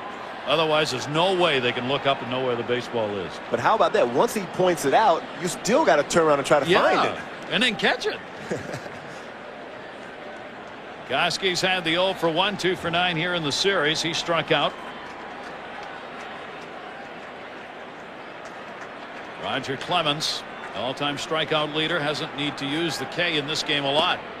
But when he needs it, he gets it. And what he's doing outstanding here is he's getting ahead of the hitters. Strike 1. Once you go strike 1, there's a lot of options that you can do from there. Well, that's what makes Rogers so dangerous. When you give him a lead, he comes after you, gets ahead of you with that fastball, and then you got to hit that split finger. If you're a left-handed hitter and you're trying to catch up with a fastball and he throws you that dewdrop in, you can forget about it. Wow. He's got 4 Ks in the game now. Twins had that leadoff man on in the first inning. They got the home run leading off. Brzezinski did that in the third. But no leadoff man on here with Koski up. And this is the man who's accounted for the Twins run in the game. And this is part of Rogers' game plan. He throws that high rider early in the ball game when he's got his juice, and as he gets tired towards the end of the game, that makes his split finger that much better. That last pitch that he threw, that ball went straight down, and as the game goes on, it's going to get even better. You see him a little disgusted there. Brzezinski stood out of the strikes, out of the batter's box. That one down to first, easy play for Nick Johnson. And there are 2 away. Boy, the Twins bats right now are mighty quiet. A couple of hits in the game is all they've had off Roger Clemens in his 23rd postseason start in this game. And he is just dominating right now and not having to throw a lot of pitches to get there. And as of yet, we really haven't had to deal with the noise problem that we all speculated we may have to deal with. But they've done an outstanding job of silencing this crowd. That's been talked about all week, about how loud it would be here. It was to start the game, but they haven't had much to cheer about for the Yankees getting the early runs. Well, that noise problem went right over the right field fence when Matsui came to the plate his first time up. In the second inning. Guzman takes that one to left field. That's going to fall in for a base hit. Matsui will play that. 2-out single here, a 2-out single in the fourth inning. Fans desperately hoping that 2-out rally can come here in the fifth. Shannon Stewart, the leadoff batter, coming up.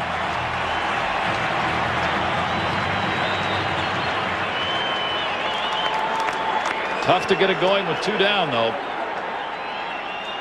That's why you want those first outs in an inning if you're a pitcher. Stewart has walked and flied out. 8 for 32 lifetime off Clemens. This team really took off when Shannon Stewart was traded. You talk to the guys on the team, they say he's great in the clubhouse, goes all out when he's on the field. They could have asked for a better acquisition. What an acquisition. He hit .322 in the 65 games he played after coming over from Toronto. Pitch is taken down low for a ball. And there were a lot of people wondered why they made that trade, simply because they had a lot of outfielders that were playing anyway. I was one of them, but I tell you what, David, when this guy got here, you're right. I mean, it made a whole difference in their clubhouse, and it resulted in some great play on the field. Finished 6th in the league in doubles, 44 2-baggers for him on the year. Runner at first and 2 down. Clemens goes outside to him, missed with it. I always feel about Clemens when he's pitching, even if he gets behind like this in a 2-0 count, you never feel as though he's lost the hitter. It's like sometimes he'll do that, trying to get you to chase a couple of pitches, and not very much. He doesn't want to get behind, but he'll come back. It's the confidence he has to do that, usually with that kind of a fastball for a strike. Shannon did not like that pitch right there. Thought that was high. It's a tough call. I mean, this ball was high. It's a whole different feeling from 3-0 and 2-1, but this ball is up and out of the strike zone. Ron Gardner didn't like it. And one pitch can change the complexion of an inning, big time, and the complexion of an at-bat. We're talking 2-1 now instead of 3-0. Runner at first. Guzman getting the lead. And again, Clemens, instead of throwing over in this game when there have been runners on them, and many, is just stepping off and looking them back. And I think part of that too is Clemens doesn't like shaking off. He doesn't like to shake to a breaking ball. He doesn't like to shake back to a changeup or a split finger. A lot of times he'll just step off and then let Posada run back through the sides.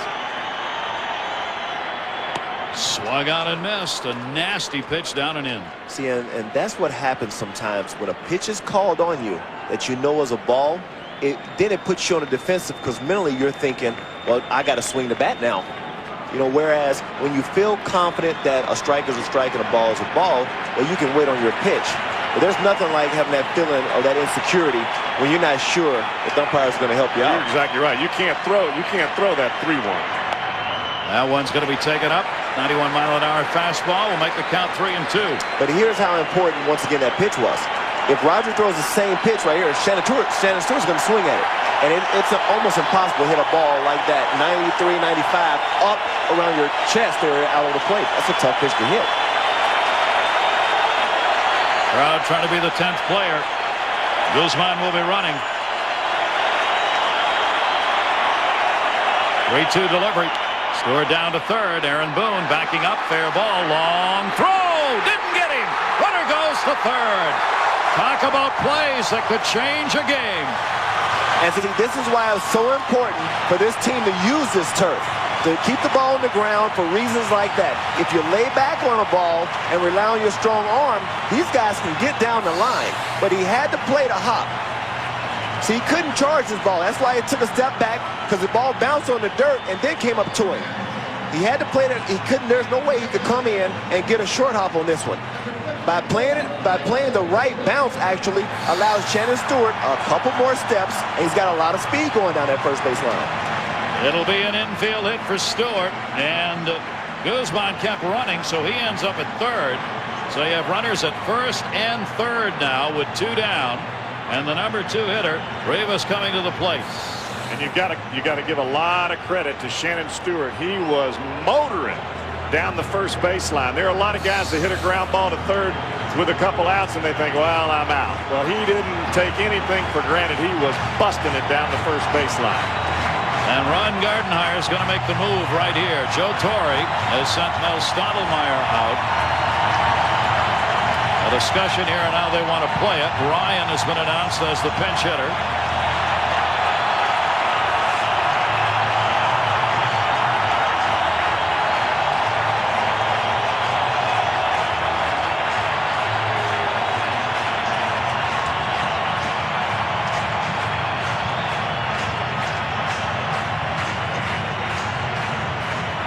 Well, the way that Roger Clemens' split finger is working right now, I don't know if I'd pitch in a left-hander or a right-hander at this point. It just gives him Roger doesn't throw that many splits to right-handers, but when you've got a left-hander standing up there, you may see a cutter, you may see that over-the-top curveball, split finger, fastball at your chin. He's got a lot of options to go to. And you look at the situation. This is a young guy, Ryan, facing Hall of Famer Roger Clemens, and fans are now excited. You may think it's going to rattle Roger. It may rattle him more so than Roger. Ryan at the plate, runners at first and third for the young pinch hitter. And that's what Roger's doing that. Whenever Posada doesn't put down a sign that he likes, he's just stepping off. He doesn't want to shake to it at all. There are 2 away. You bring the left-hander in if you go by the numbers. Left-handers have hit only .217 off Clemens during the regular season. Right-handers .285. And once again, he's getting strike 1 again. And you know Ryan is coming up there looking for that heater on the first pitch. He just flips that slider over there for strike 1. Takes the fastball for strike 2. He's fixed to see a split finger down and away right here. See, anytime you pinch hit, you don't want to wait around. You want to get something quick. He gets a fastball right there, but you see the front shoulder opening up? He's looking to pull something. He had no chance on that ball. That ball actually went back across the plate. By him opening that front shoulder, there's no way he could get to it. Clemens really bearing down right now. These Minnesota Twins had the best pinch hit numbers as a team in the American League. They hit .324, their pinch hitters did. But Ryan's got a task in front of him here. A look to third, then first. Nobody open to throw to. And you saw Clemens right before that happened. He called Posada out. I don't think Clemens wants to mess around. I think he wants to put him away right here. And you know what? As a pinch hitter, too, you never want to go up there and not swing the bat once. So that's going to help Roger. Ryan just reaches and fouls it off. He was 3 for 9 as a pinch hitter. Limited action. He appeared in only 27 games. He spent most of the year at AAA, where he hit just .225. Did have 15 home runs. And Ryan, what a shot here to make their postseason debut on as a pinch hitter for Rivas. Runners off first and third. Clemens with the 0-2 count. And Ryan is gone. 5 strikeouts. The Twins, no runs, a couple of hits, and 2 left on base. Man in the 6th. Kenny Rogers, the veteran, out of the bullpen. Left-hander, 38 years old, comes on for Loesch.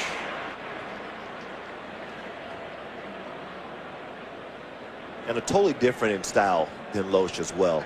Hawkins in at second base with Rivas out. Kenny's going to use all of his pitches. He has a 2-seam fastball. He likes to run in on the lefties. Likes to get the lefty looking inside so he can throw that slider that breaks out over the outside corner. But he will use his full array of pitches.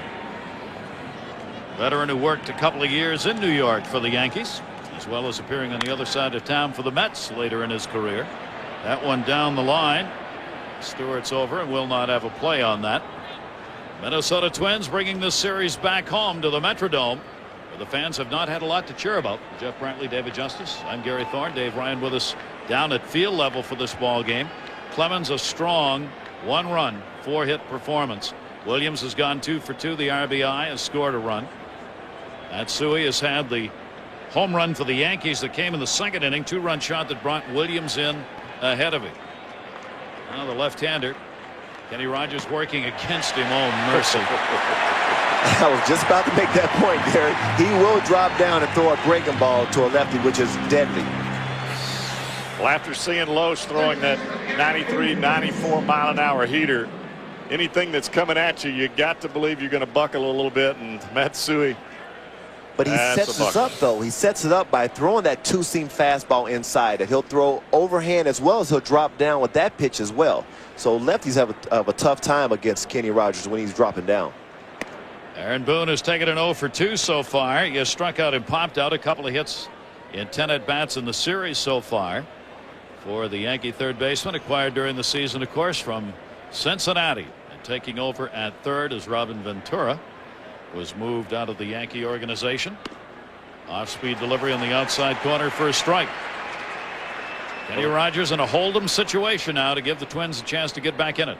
Well, you know, Gardenhire is hoping that Rogers can just keep this game intact right now and give his offense an opportunity to score against Clemens. This season, Rogers worked for Minnesota in 33 games, 31 of them as a starter. Only a couple of relief appearances. He goes to the bullpen here postseason for Ron Gardenhire. Right now, it's not so much about pitching for the Twins as it is the bats, as they are down in this ball game 3-1. We're in the 6th inning. Boone will take that pitch up high. You're going to see a variety of speeds from Kenny Rogers, as you were saying, David. He'll throw anything at any time. Change-ups, breaking balls.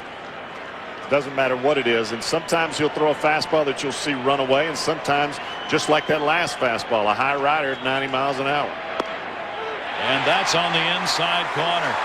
Boone did not think so. And that's what makes him so tough. He'll use his whole repertoire of pitches, but then he pitches to all points in the strike zone. He'll go away. He went inside here. After going away twice, he was able to get Aaron Boone to chase a fastball up. Then he tried to get him again. He took it. Then he changed his eye level from looking out over the plate. Well, Boone was still looking out over the plate, and he locked him up on a fastball in. But that's pitching right there. That's a veteran pitcher doing what veteran pitchers do, keeping guys off balance. 2 down, nobody on. Left-handed hitter Nick Johnson, who has drawn a walk and grounded out. Johnson at 282 against left-handers and 70 at-bats against them this year. Takes that pitch up high for a ball. He had a couple of his 14 home runs off southpaws as well. He would like to get it going. At 0 for 7. And Cool at the end of the year dropped him from the top of the lineup down to the number 8 spot for the Yankees.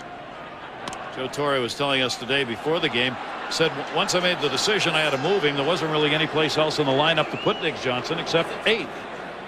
And I'm not going to hit him in the middle. You got Posada, you got Matsui, you got Boone there. And I didn't want him hitting 9th, so 8 was really where he has to go. And that's what he stays at for this game 3. And a 2-ball 1-strike count.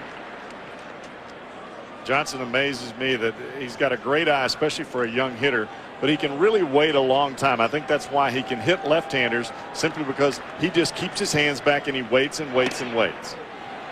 And he'll take that pitch inside. Finished up with a 284 average on the year, Nick Johnson, and he led the Yankees in on-base percentage. That's why he was at the top of the order. He was able to get on base. Struck out only 57 times in 324 at-bats. Rogers' pitch is foul back. He got what he wanted and couldn't connect on the fastball. A 3-ball 2-strike count. Full house. Expecting another full house here tomorrow. Over 55,000.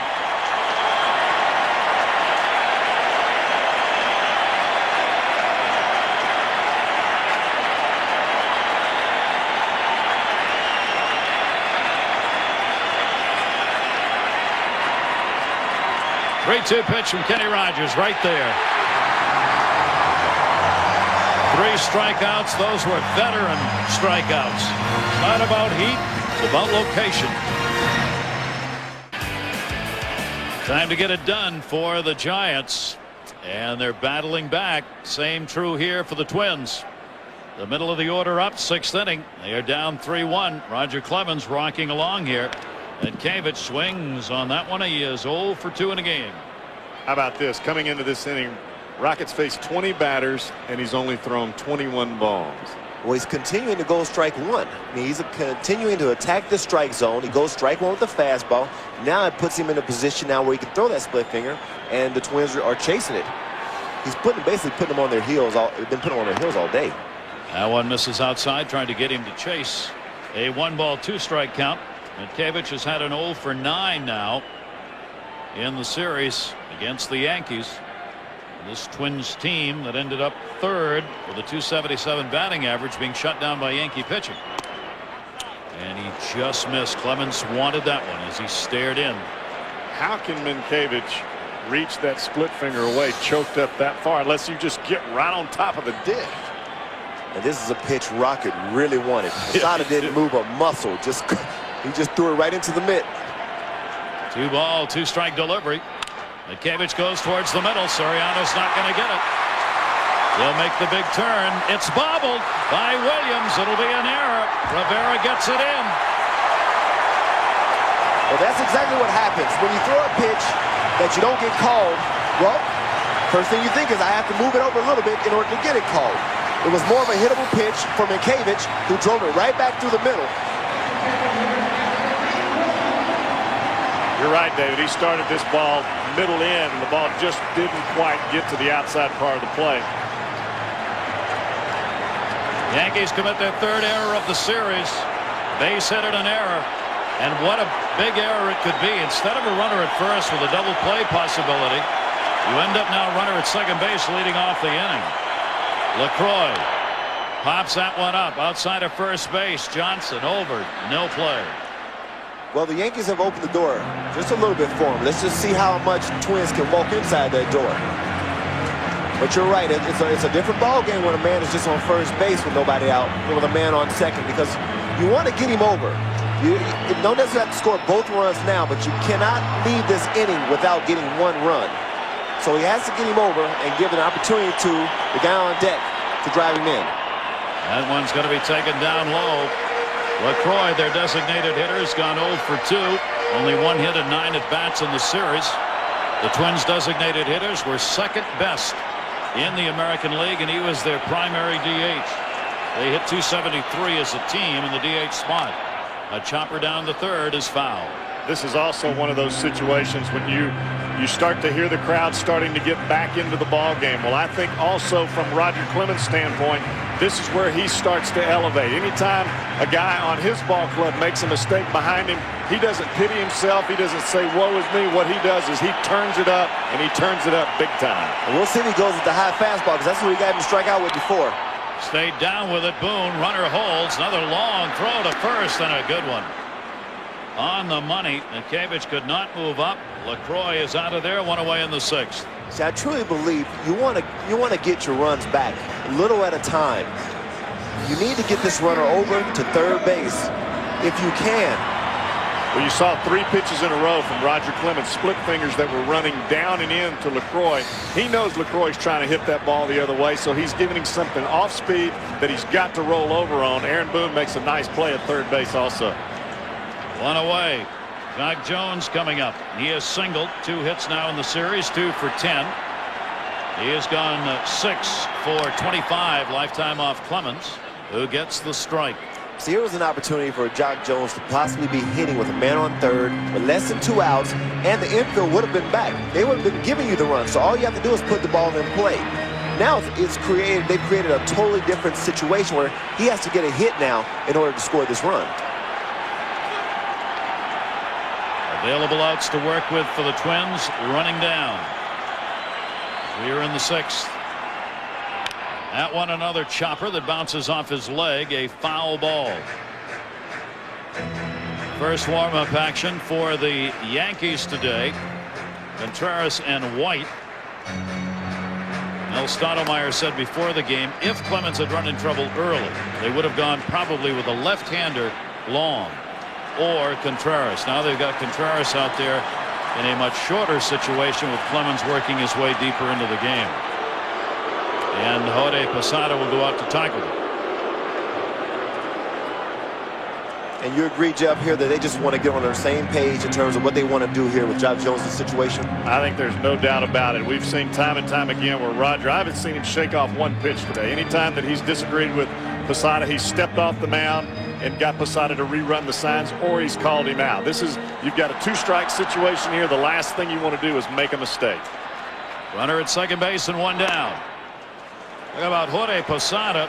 Interesting now that Posada has caught 66 of Roger Clemens' 310 wins. That is the most by any catcher. He passed Tony Pena, who had been the leader in that department before with Clemens' years with the Red Sox. And again taken outside. So they have formed quite the battery since Roger Clemens arrived in New York. You saw where he went with that 0-2 pitch, David. He knows he's been getting a little bit on that outside corner. He tried to hit it 0-2, and then he came back with that split trying to get Jones to chase it. Runner off second base. Swung on and missed, and really late on that. Jones retired 6 Ks. Let's check it again with Carl.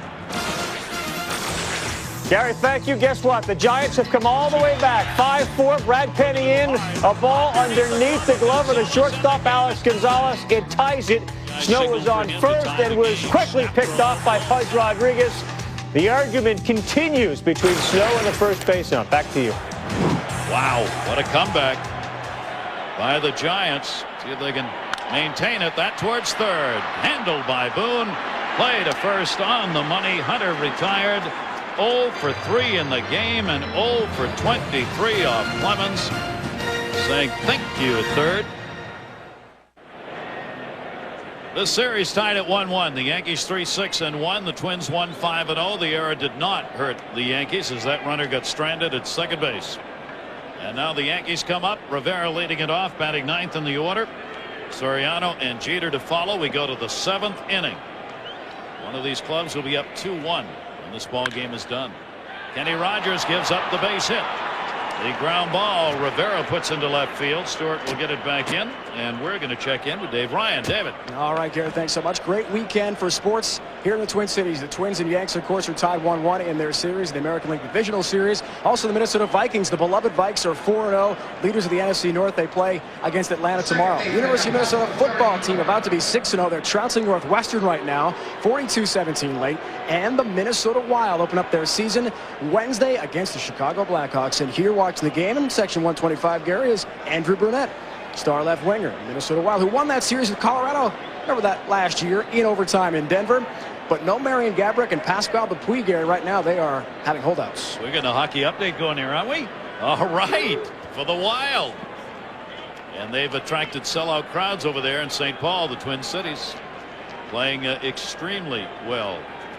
And these fans are serious about sports. I love this area. It's a great area for a sports town. It's like Chicago, Boston, New York. I mean, there's just a lot of sports flavor here. Alfonso Soriano at the plate. Rivera on at first, picked up the single. Soriano's had an 0 for 3, 5 for 12 in the series. You have to watch Kenny Rogers when you're leading off first base. He'll give you a series of 3 moves, and they're all a little bit different. But that third move is the one that, when you're leading off first base, you think he's going home. He gets right to that 45-degree mark, and then he comes down Laredo sidearm and usually gets you. And that one is foul back. Soriano trying to get off the snide here in this game after his great season and a great start in this series.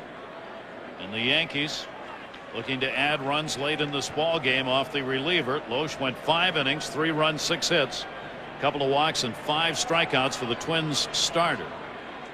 Kenny Rogers came on, struck the side out in the 6th. Rivera's on now. Soriano takes it outside for a ball. Joe Torre's team, which typically great on the road, they won 52 games on the road. In fact, they won one more game on the road than they did at Yankee Stadium this season, won 51 and 29 away from the stadium. Rogers' pitch is going to miss up high, and he falls behind on Soriano. 2-1. As we were talking earlier, a lot of teams really try to crowd Soriano. They don't think he can handle the ball around the waist, up around the letters, inside. They feel it's a hole. But Kenny Rogers is going to attack him low and try to keep the ball away. That's more towards Soriano's strength. So he needs to be careful on his command out over the plate against Soriano. 312 hitter off left-handers takes that one to left field. Back near the warning track. Stewart, runner tags, is going. Throw is not in time. So Rivera, seeing how deep that ball was, takes second base on Stewart, who couldn't get it back in time on the fly ball up by Soriano. And see, this is knowing your outfielders. This is also, I think you should give credit to coaching. Right from the beginning, Lee Mazzilli telling him, tag up. They know the arm strength of Shannon Stewart is not there. It's a deep fly ball. He knows he has a great chance of making this. Well, you also made another point too, David, about Kenny Rogers having to be careful with Soriano. If that pitch is up just a little bit more than what it was, that ball is in the seats. Is gone. Now Rogers is going to work to Jeter. They're going to put him on with the intentional pass as Derek Jeter hit .370 off left-handers. Well, Rogers is not going to give him a chance. The Jeter-Giambi combo right there. But they're not the ones in the field. Giambi's waiting on deck here. Well, we saw some of the breaking balls that Rogers threw early in the first inning to a couple of these left-handers, and you never know what Gardenhire's got up his sleeve. He's either going to let Rogers stay out there and try to bring that hook, or they go to Romero in that bullpen. They've got the bullpen ready. Boy, if you let Giambi hit against Rogers with those kind of numbers that he put up with that .435 average, it puts your job on the line. He's going to go to Romero. And Gardy's decided he likes working as a manager at the major league level. So he's going to the bullpen. Great to have you with us in a sellout crowd on Andy at the Metrodome. Our coverage of the division series here on ESPN. The Yankees looking to go up 2-1. The Twins with something to say about that. Rogers is out an inning and a third. He struck out 3, gave up 1 hit. J.C. Romero out of the bullpen. Well, you look at that 5 ERA for this year. Last year, his ERA was less than half that. And I think a lot of his difficulties this year have been, number one, everybody's got to see him for a full year, but probably the biggest reason that he struggled this year is he just hasn't been able to get that big curveball over the plate for a strike. And if you can't throw a second pitch for a strike in the big leagues, guess what? You're going to be in big trouble. Giambi is 2 for 7 off this left-hander, and Gardner wanted to keep a left-hander in there because Giambi hit only 192 off lefties. From 80 points higher against right-handers. And J.C. Romero loves to pound lefties in. He's a hard thrower, and he's got a lot of movement on his ball that when he throws it inside. Runners at first and second base. Only 1 away. 7th inning. Pitch up high for a ball. Yankees got the single from Rivera. The intentional pass given to Jeter. Well, when you're brought in the ball game as a reliever, especially in this kind of situation, Romero is in to get Giambi out, not to pitch around him and have to face Bernie Williams. That one down to first, and it's only going to be 1. Mitkevich took a look at second base, had a little trouble getting back up after he fielded that. So the runners move up, but Giambi's retired. 2 down. And this ball was hit pretty good. But you have to get at least 1 out. I mean, that's a tough play to double up anyway. But just get 1 out. Interesting. We were talking, David. Ron Gardenhire made that point today before the game. That he's told his people in this ballpark, make sure you get an out. Don't go for the extra big play. Don't go for the extra out. On those kind of ground balls here, get an out. Well, they did. Now the intentional pass will be given here to Williams with a switch hitter Jorge Posada waiting on deck. So Bernie Williams is going to get his second walk of the game. It's the first that's been intentional. David, when you're standing on deck right here as a hitter and the guy in front of you gets intentionally walked, how much does that issue a challenge to you? I mean, how hard is that to keep your emotions under control and know that you've got to come to the plate? Well, personally, I don't take it personally. It's like Bernie Williams is a great hitter. So I'm looking at it, you're picking your poison right now. You know, you choosing to use a knife or a gun. The knife just went down to first. Now you got a gun coming up next. You just chose your poison. There you go. Well, Jose Posada will get the chance. Switch hitter will bat right-handed here with the bases loaded. Posada went 4 for 14 this year with the bases loaded, including 1 grand slam home run. He stands in batting right-handed. Posada, a .295 hitter off lefties this year. He's got them full. Rivera, Jeter, and Williams. I often wonder if that guy that's standing on deck while the person in front of him is getting intentionally walked, if he just tries to do too much when he gets up there sometimes. Well, when you're hitting well, you're over there smiling. Takes it up high for a ball. Romero with no room to put him. Posada's 0 for 3. And when you're not hitting well, you hope he throws it to the backstop. Get all those runs in while I'm standing there. Just don't make me swing. Posada's had but 1 hit and 11 at-bats in this series. Here's another one of those key moments in the ball game. As we are in the 7th inning, the Yankees have the 3-1 lead. They got 2 runs in the 2nd inning. Another in the 3rd. Have not scored since. Twins have only had the home run. Kaczynski put it on the board in the 3rd. Posada fouls that one back into the screen. Well, he knew he was going to get a fastball, and he got one, just missed it, and he knows he missed it. Turn around to talk to Wally Bell, the home plate umpire, about where that pitch was. It looked like. Some umpires will help you out on that. Some won't. Or he might have told Wally, I should have killed that. That's true. As David said, that he knew it was coming and just couldn't catch it.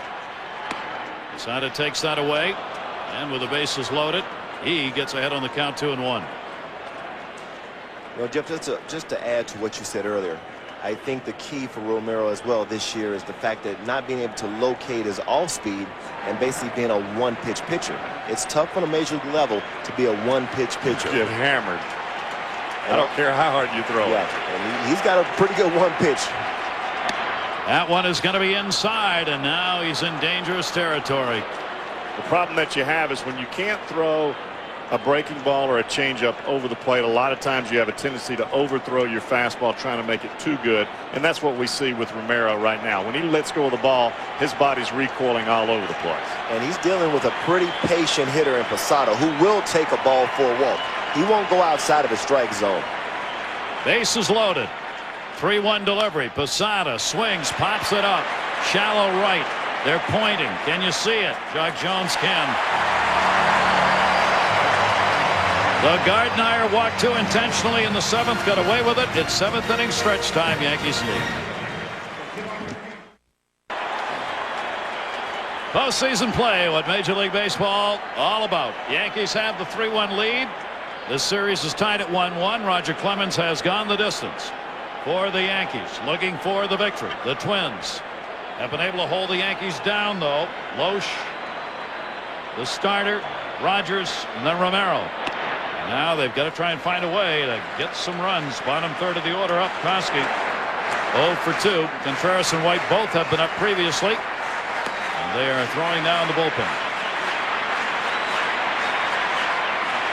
Koski has struck out twice, continued his nightmare against Clemens. 1 for 19 in his career now. And a 1-ball, 1-strike count. Rockets pitch down to first. Johnson, fine play. He'll take it. And gets the out. 1 away, bottom half of the 7th inning. Take a look at our storyline here in Game 3. Hideki Matsui, the 2 RBI homer that came in the 2nd inning, his first postseason homer. Clemens has been in charge in this game. Just the 5 hits, 6 1/3 innings work. Kaczynski's driven in the run, the solo home run that came in the 3rd for Minnesota. Well, Roger walked the first batter that he faced. He's been pretty much in control ever since then. Split fingers, backdoor sliders, fastballs in. We haven't seen him knock down that hitter that we were talking about, but he has absolutely been in control. He hasn't had to, huh? Hadn't had to. Kaczynski takes that pitch. He delivered the home run in the 3rd inning. Twins have stranded 5 in the game, 3 of those in scoring position. Yankees have stranded 8, 4 of them in scoring position. There have been chances, but not great ones very often in this game against any of these pitchers.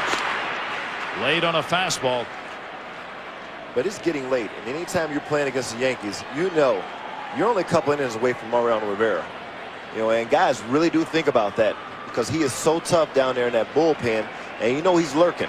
And you know he's about to get loose and about to get ready. You not got to mount a charge here soon. There's not a lot of runs being scored off him. A high chopper to second base. Soriano. Charity hop for him. Malinsky is retired. We'll check in again with Carl. Gary, you look back on series and you say these are the deciding points perhaps. The Marlins had the bases loaded with nobody out. Miguel Cabrera struck out and Juan Encarnacion. Double play. The Giants survive thanks to Matt Hergis. It's still tied. David was talking about situations where you got to get a run. There was one. Clemens has got 2 down and nobody on. Guzman batting number 9. He takes the pitch for his strike. He's had a single and is flied to center. David, you were talking about the opposition knowing that Rivera was lurking in the bullpen. I think that also helps these Yankee starters because they know they don't have to finish the game because they've got a supreme closer at the end of the ball game. You can see Roger. He turned it up in the last inning, and you can see him now. He can smell the end of the ball game. Oh yeah, I mean, on every team I've played for, whenever we played the Yankees, you know we want to be ahead late in the game. Short Jeter, who is playing in anyway, and that's why Guzman 3 ground ball outs. So all of a sudden Clemens has had 5 ground outs in the last 5 innings.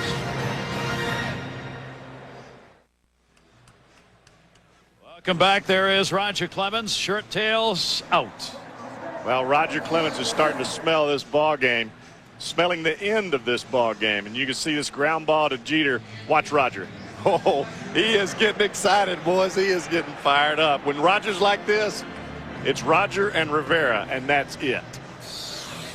So the Yankees will come to bat here in the 8th inning, still with that 3-1 lead. Matsui a big part of that as he hit the 2 RBI homer in the 2nd inning, and he launched it. He pulled one against Kyle Loesch, the starter, for the home run. Now it'll be Romero working against Matsui, and that pitch is taken inside for a ball. Matsui hit .287 against both right-handers and left-handers. Exact same average. Power came against the right-handers, 13 home runs out of the 16 he hit in the regular season. And Romero's way up high with that one and behind 2-0. Really important now for the Twins. You cannot let the Yankees get another run here in the 8th and 9th inning. Rick Anderson rather immediately on the phone to the bullpen. That's a strike. 2-1.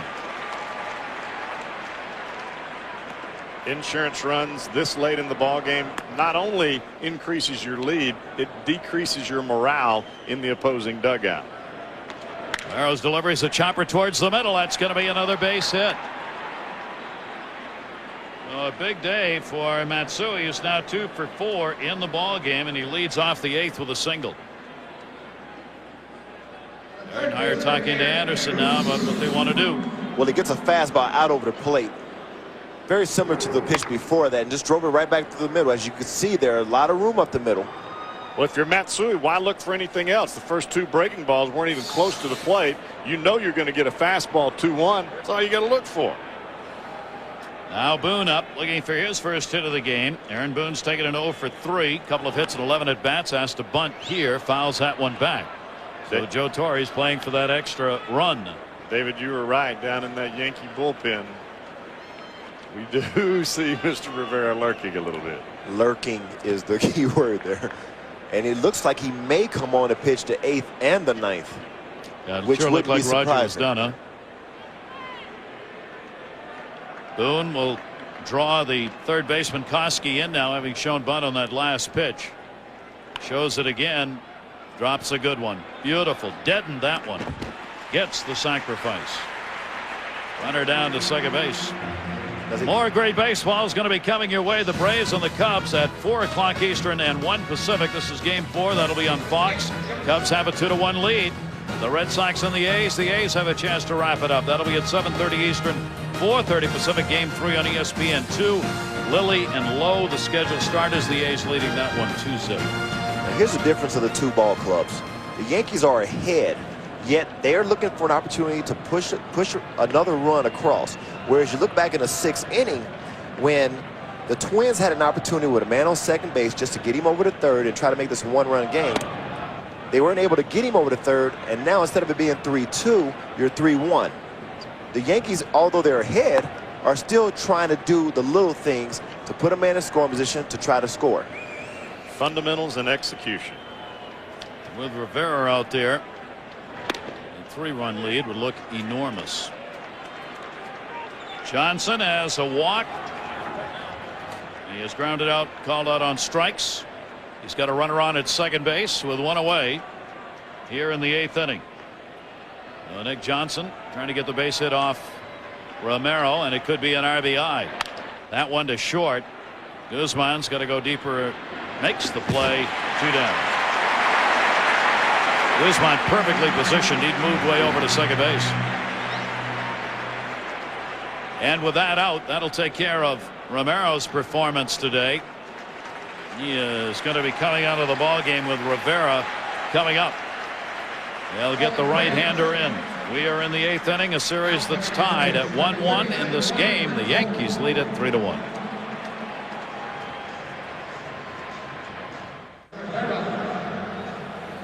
This bullpen of the Minnesota Twins, 4th best ERA during the regular season, and they're getting a workout here as Juan Rincon, the 24-year-old, comes on to pitch.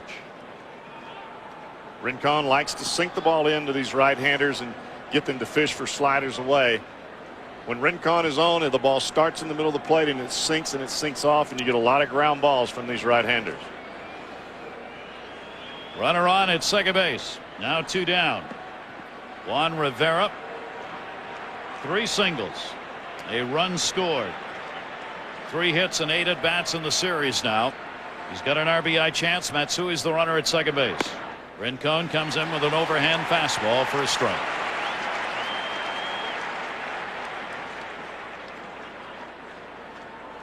The top of the order is going to be coming up in the 8th inning for the Twins, so the meat of that order, even though it has not been hitting, will be coming up, and that's why the Twins trying to keep this at a 3-1 disadvantage and not let that extra run be scored here. Rincon's pitch is chopped to short. Guzman, the high hop, makes the play. Well, despite a leadoff single by Matsui, the pen that denies. No runs, base hit, 1 left on. Top of the order, Dua.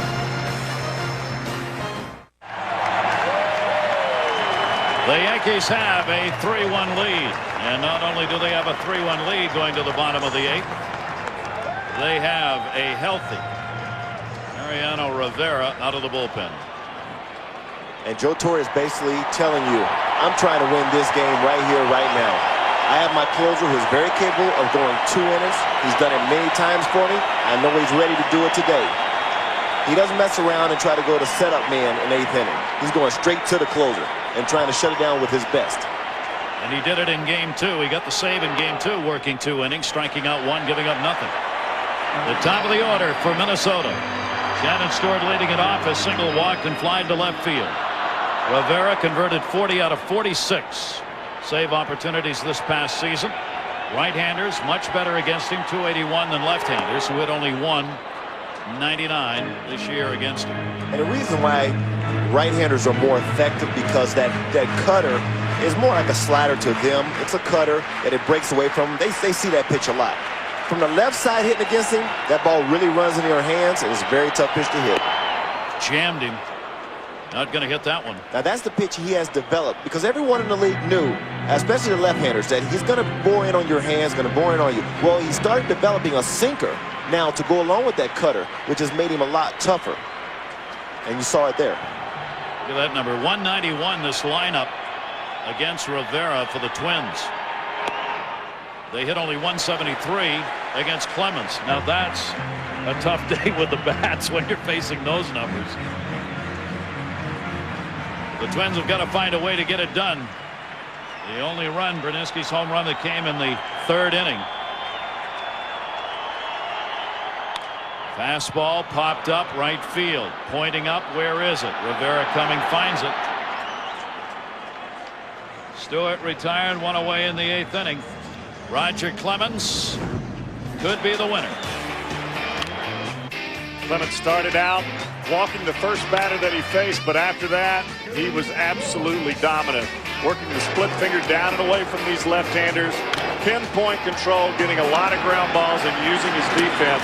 Clemens only throws 99 pitches, 71 of which were strikes. That tells me he was challenging the strike zone all day long. Boy, he did it well. He gave up the home run. That was it against him. Ford is up as the pinch hitter. Lou Ford. See the numbers put up during the regular season. He's in for Hocking in the number 2 spot. Pinch hitting here in the 8th inning. And Gardenhire also knows it's tougher to pinch hit against Mariano Rivera with a lefty.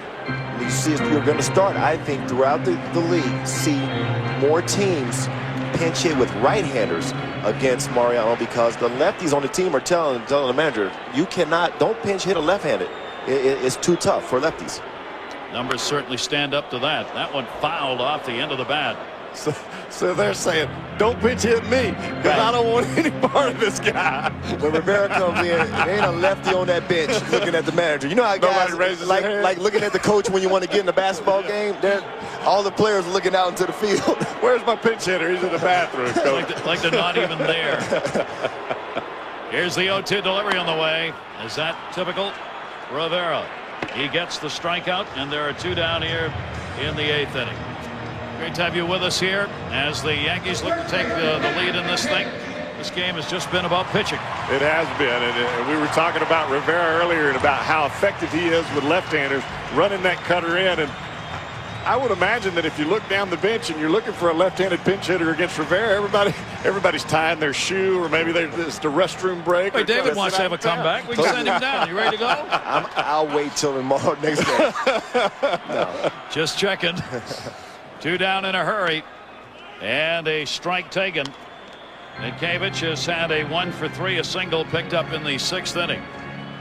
And you know, it's funny because I've seen guys try to talk their way or try to body language their way out of their bats when they don't feel comfortable.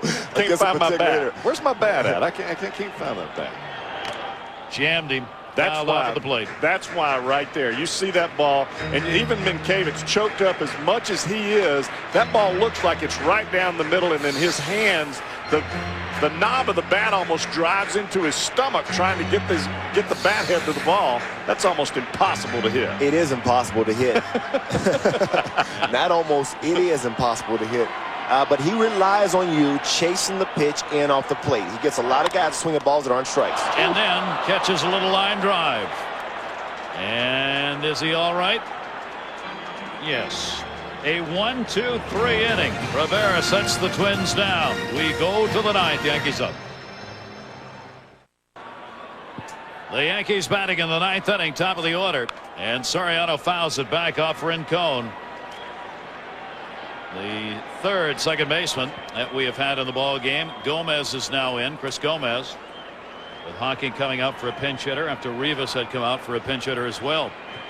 0-for-4 today for Soriano, 5-for-13 in the series. Yankees 3 outs away from taking the advantage 2-1. Right back here for game 4 tomorrow. Foul back. It'll be Johan Santana scheduled to go against David Wells in game 4. And there's Wells. Joe Torre didn't make that announcement immediately at the start of the series, but has said since, I knew I was going to start him. I just didn't announce it, waited just in case something happened, but said it really wasn't an issue for me. That's who I wanted, and that's who's going to go. Foul back, 0-2. The Twins bats have just been held down by Clemens today. You take the middle, we talked about Hunter and Koski are now a combined 1-for-43 lifetime off Clemens. They've not been able to get any thump out of the 4 hitters in the middle of the order in this series so far. Guzman makes the play. 0 for 5 for Alfonso Soriano. This copyrighted telecast presented by authority of the Office of the Commissioner of Baseball may not be reproduced or retransmitted in any form. The accounts and descriptions of this game may not be disseminated without express written consent. Major League Baseball is going to be giving away World Series tickets for life. Other great prizes too. You can win. The hologram numbers will be announced during games 1 through 4 of the World Series, and you can visit your neighborhood Radio Shack store for the chance to win. As we get to the point of starting to whittle down just where that World Series might be played. The chance for a couple of elimination games today. Cubs, A's, an opportunity to get it done. Derek Jeter is singled in 3 at-bats, threw an intentional pass in the 7th. Twins have lost only 3 postseason games here at the Metrodome ever. They are 13-3 in games that have been played here. The Yankees trying to tack one onto that.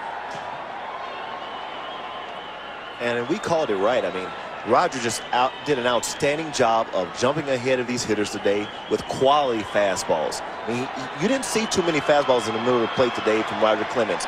And then he worked off that fastball with the split finger that had a lot of dance in it. And he just kept these hitters off balance all day. It seemed like they were hitting 0-2 and 1-2 all day long.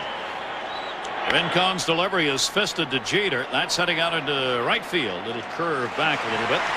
Doug Jones is there to put it away. We'll check in with Carl Ravitch. Carl. Hi, Gary. Thank you. An intentional walk to Barry Bonds has him on first base. They bring up the hottest hitter, maybe in all of the division series. Edgardo Alfonzo and Carl Pavano, who pitched yesterday, induces him to ground out. So it's the Marlins who are coming up now with a chance in the bottom of the 8th to grab a lead. Big comeback there for the Giants, if you missed it, in the middle innings to tie that game up. That's some serious respect for a player. I mean, 2 outs, you walk him, just go ahead and put him on base because you think he's going to get. You don't think he's going to get a hit. You think he's going to get a home run. That's a no-brainer in that situation, right? I mean, that's exactly what we're thinking, and it's been made very clear they are not going to let Bonds beat them. Giambi at the plate with 2 down and nobody on. He's had an 0 for 4. LaCroix, Jones, and Hunter, the do-ups in the bottom of the 9th inning for the Twins. Rincon gets the foul ball on the fastball and a 0-2 count.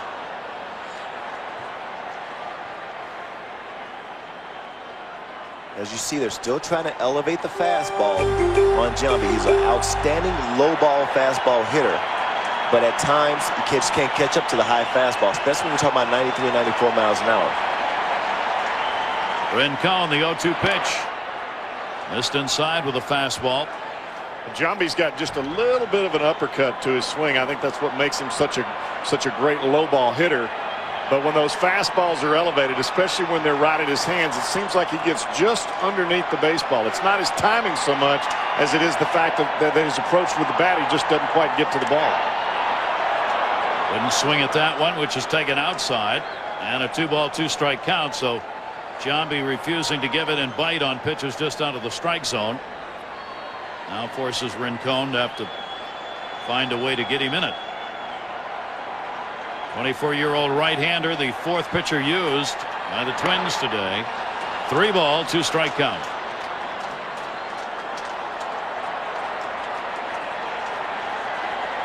This crowd has been like the engine of a Model T when it's 20 below 0. Well, they stopped as soon as that ball that Matsui hit out there in those right field seats. You can hear it cranking, but it just won't start. And he walked him after he had a 2-strike count.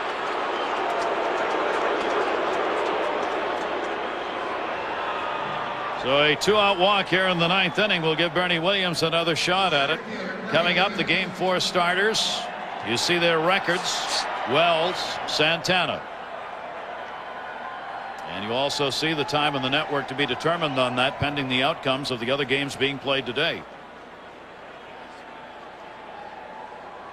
David Wells has been on the bench throughout this ball game, watching and enjoying. Lee Mazzilli waiting down at first base now as we're going to get a pinch runner. Bellucci coming on. David Wells, of course, has the no-no to his credit against this team. Well, David Wells is a big game pitcher. I mean, he's had a lot of games in which he's performed extremely well in tough games. And that's why Joe Torre named him, because he has a lot of confidence, that he will give an outstanding performance tomorrow. Well, there's been a lot of things that have gone on with David this year. A lot of controversy starting from spring training, comments that he's made. But I can tell you, those guys that are in that dugout over there, the team that plays behind him, they all love David Wells. And to me, that's the most important thing. If you're going to have a guy out there on the mound, you want those guys behind him that are going to play hard. And I assure you, they will be doing that. Bernie Williams with DeLucci, the pinch runner at first base, takes it up high. A 1-ball, 1-strike count. Our college game day scoreboard coming up. Lots of great football action going on, presented by Acura. That will be coming up next here on ESPN.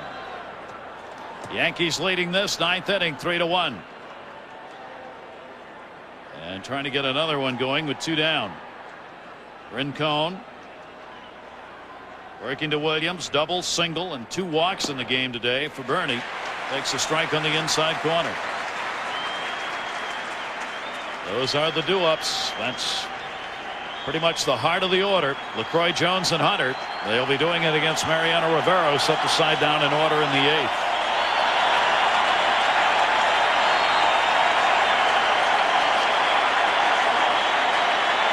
One-two delivery. Williams fouls it off.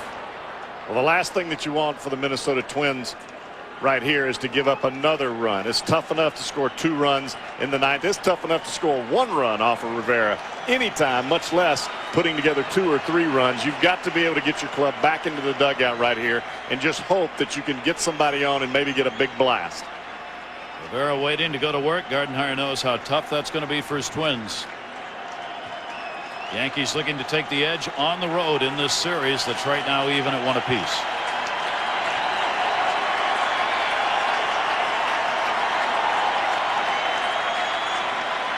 Williams swings and misses. Rincon got it. Can they mount the comeback? Bottom of the 9th coming up.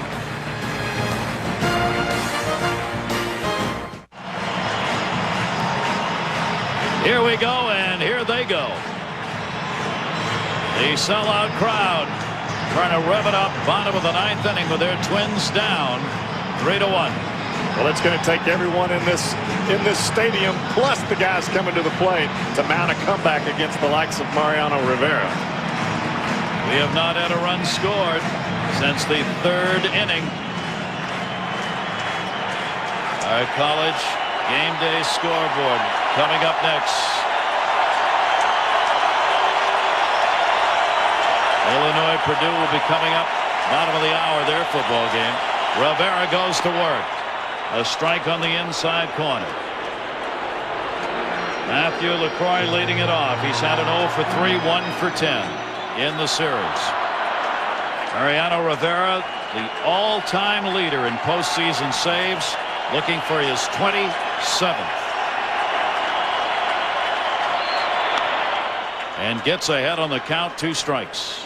If you'll watch Rivera when he gets set right before he delivers the ball to the plate, you'll see his front foot just tap just a couple of times. What he's trying to do is get that weight set back on his back leg so he can give his arm time to get up in the power position to get on top of that cutter. Rivera ahead on the count here. The 0-2 pitch swung on and missed. He's got his 2nd strikeout. He's retired. All 4 faced. Let's get out of Dave Ryan. All right, Gary, thanks a lot. At the top of the broadcast, you guys at the booth talk so much about the noise here at the Metrodome and how the fans of the Twins hope to intimidate the Yankees, maybe bother them a little bit. We do have a noise meter, and we've been watching it all day. Now, guys, anything over 85 decibels can be damaging to the ear at prolonged exposure.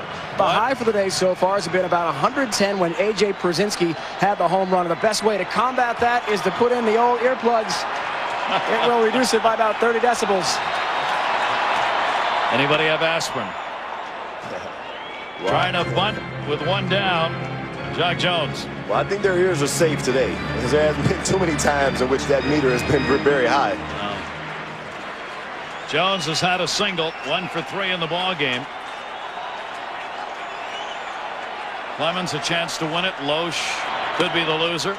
Rivera comes in with a heater, and he's just not giving the Twins batters any chance. That's just such a tough pitch to handle. A ball in off the plate. He's so effortless in his delivery, and his ball just jumps on the left-hander. Got him.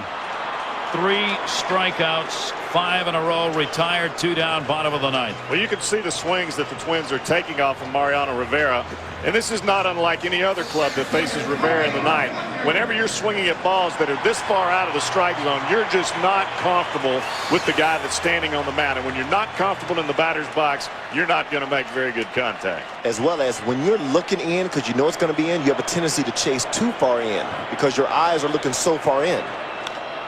He has thrown 7 pitches, 2 strikeouts, and a ground ball out, and the Yankees win it. 1, 2, 3. Rivera gets the save. 27 postseason saves, the all-time leader. And the Yankees have taken the lead in this series 2-1. Matsui delivered a big 2 RBI homer that came in the 2nd inning. Przenski the only run for Minnesota on his home run. That came in the 3rd. That's going to do it. College Game Day scoreboard coming up. A final score here. The Yankees win it by a score of 3-1. And the Yankees have the 2-1 edge. On behalf of all of our crew here in Minnesota, for Dave Justice, Jeff Bradley, Dave Ryan, this is Gary Thorne. Thanks for being with us, everybody. Lots more great baseball is going to be coming up, and we're going to get you caught up on what's going on in games underway elsewhere. Yankees win this one. Carl, back to you.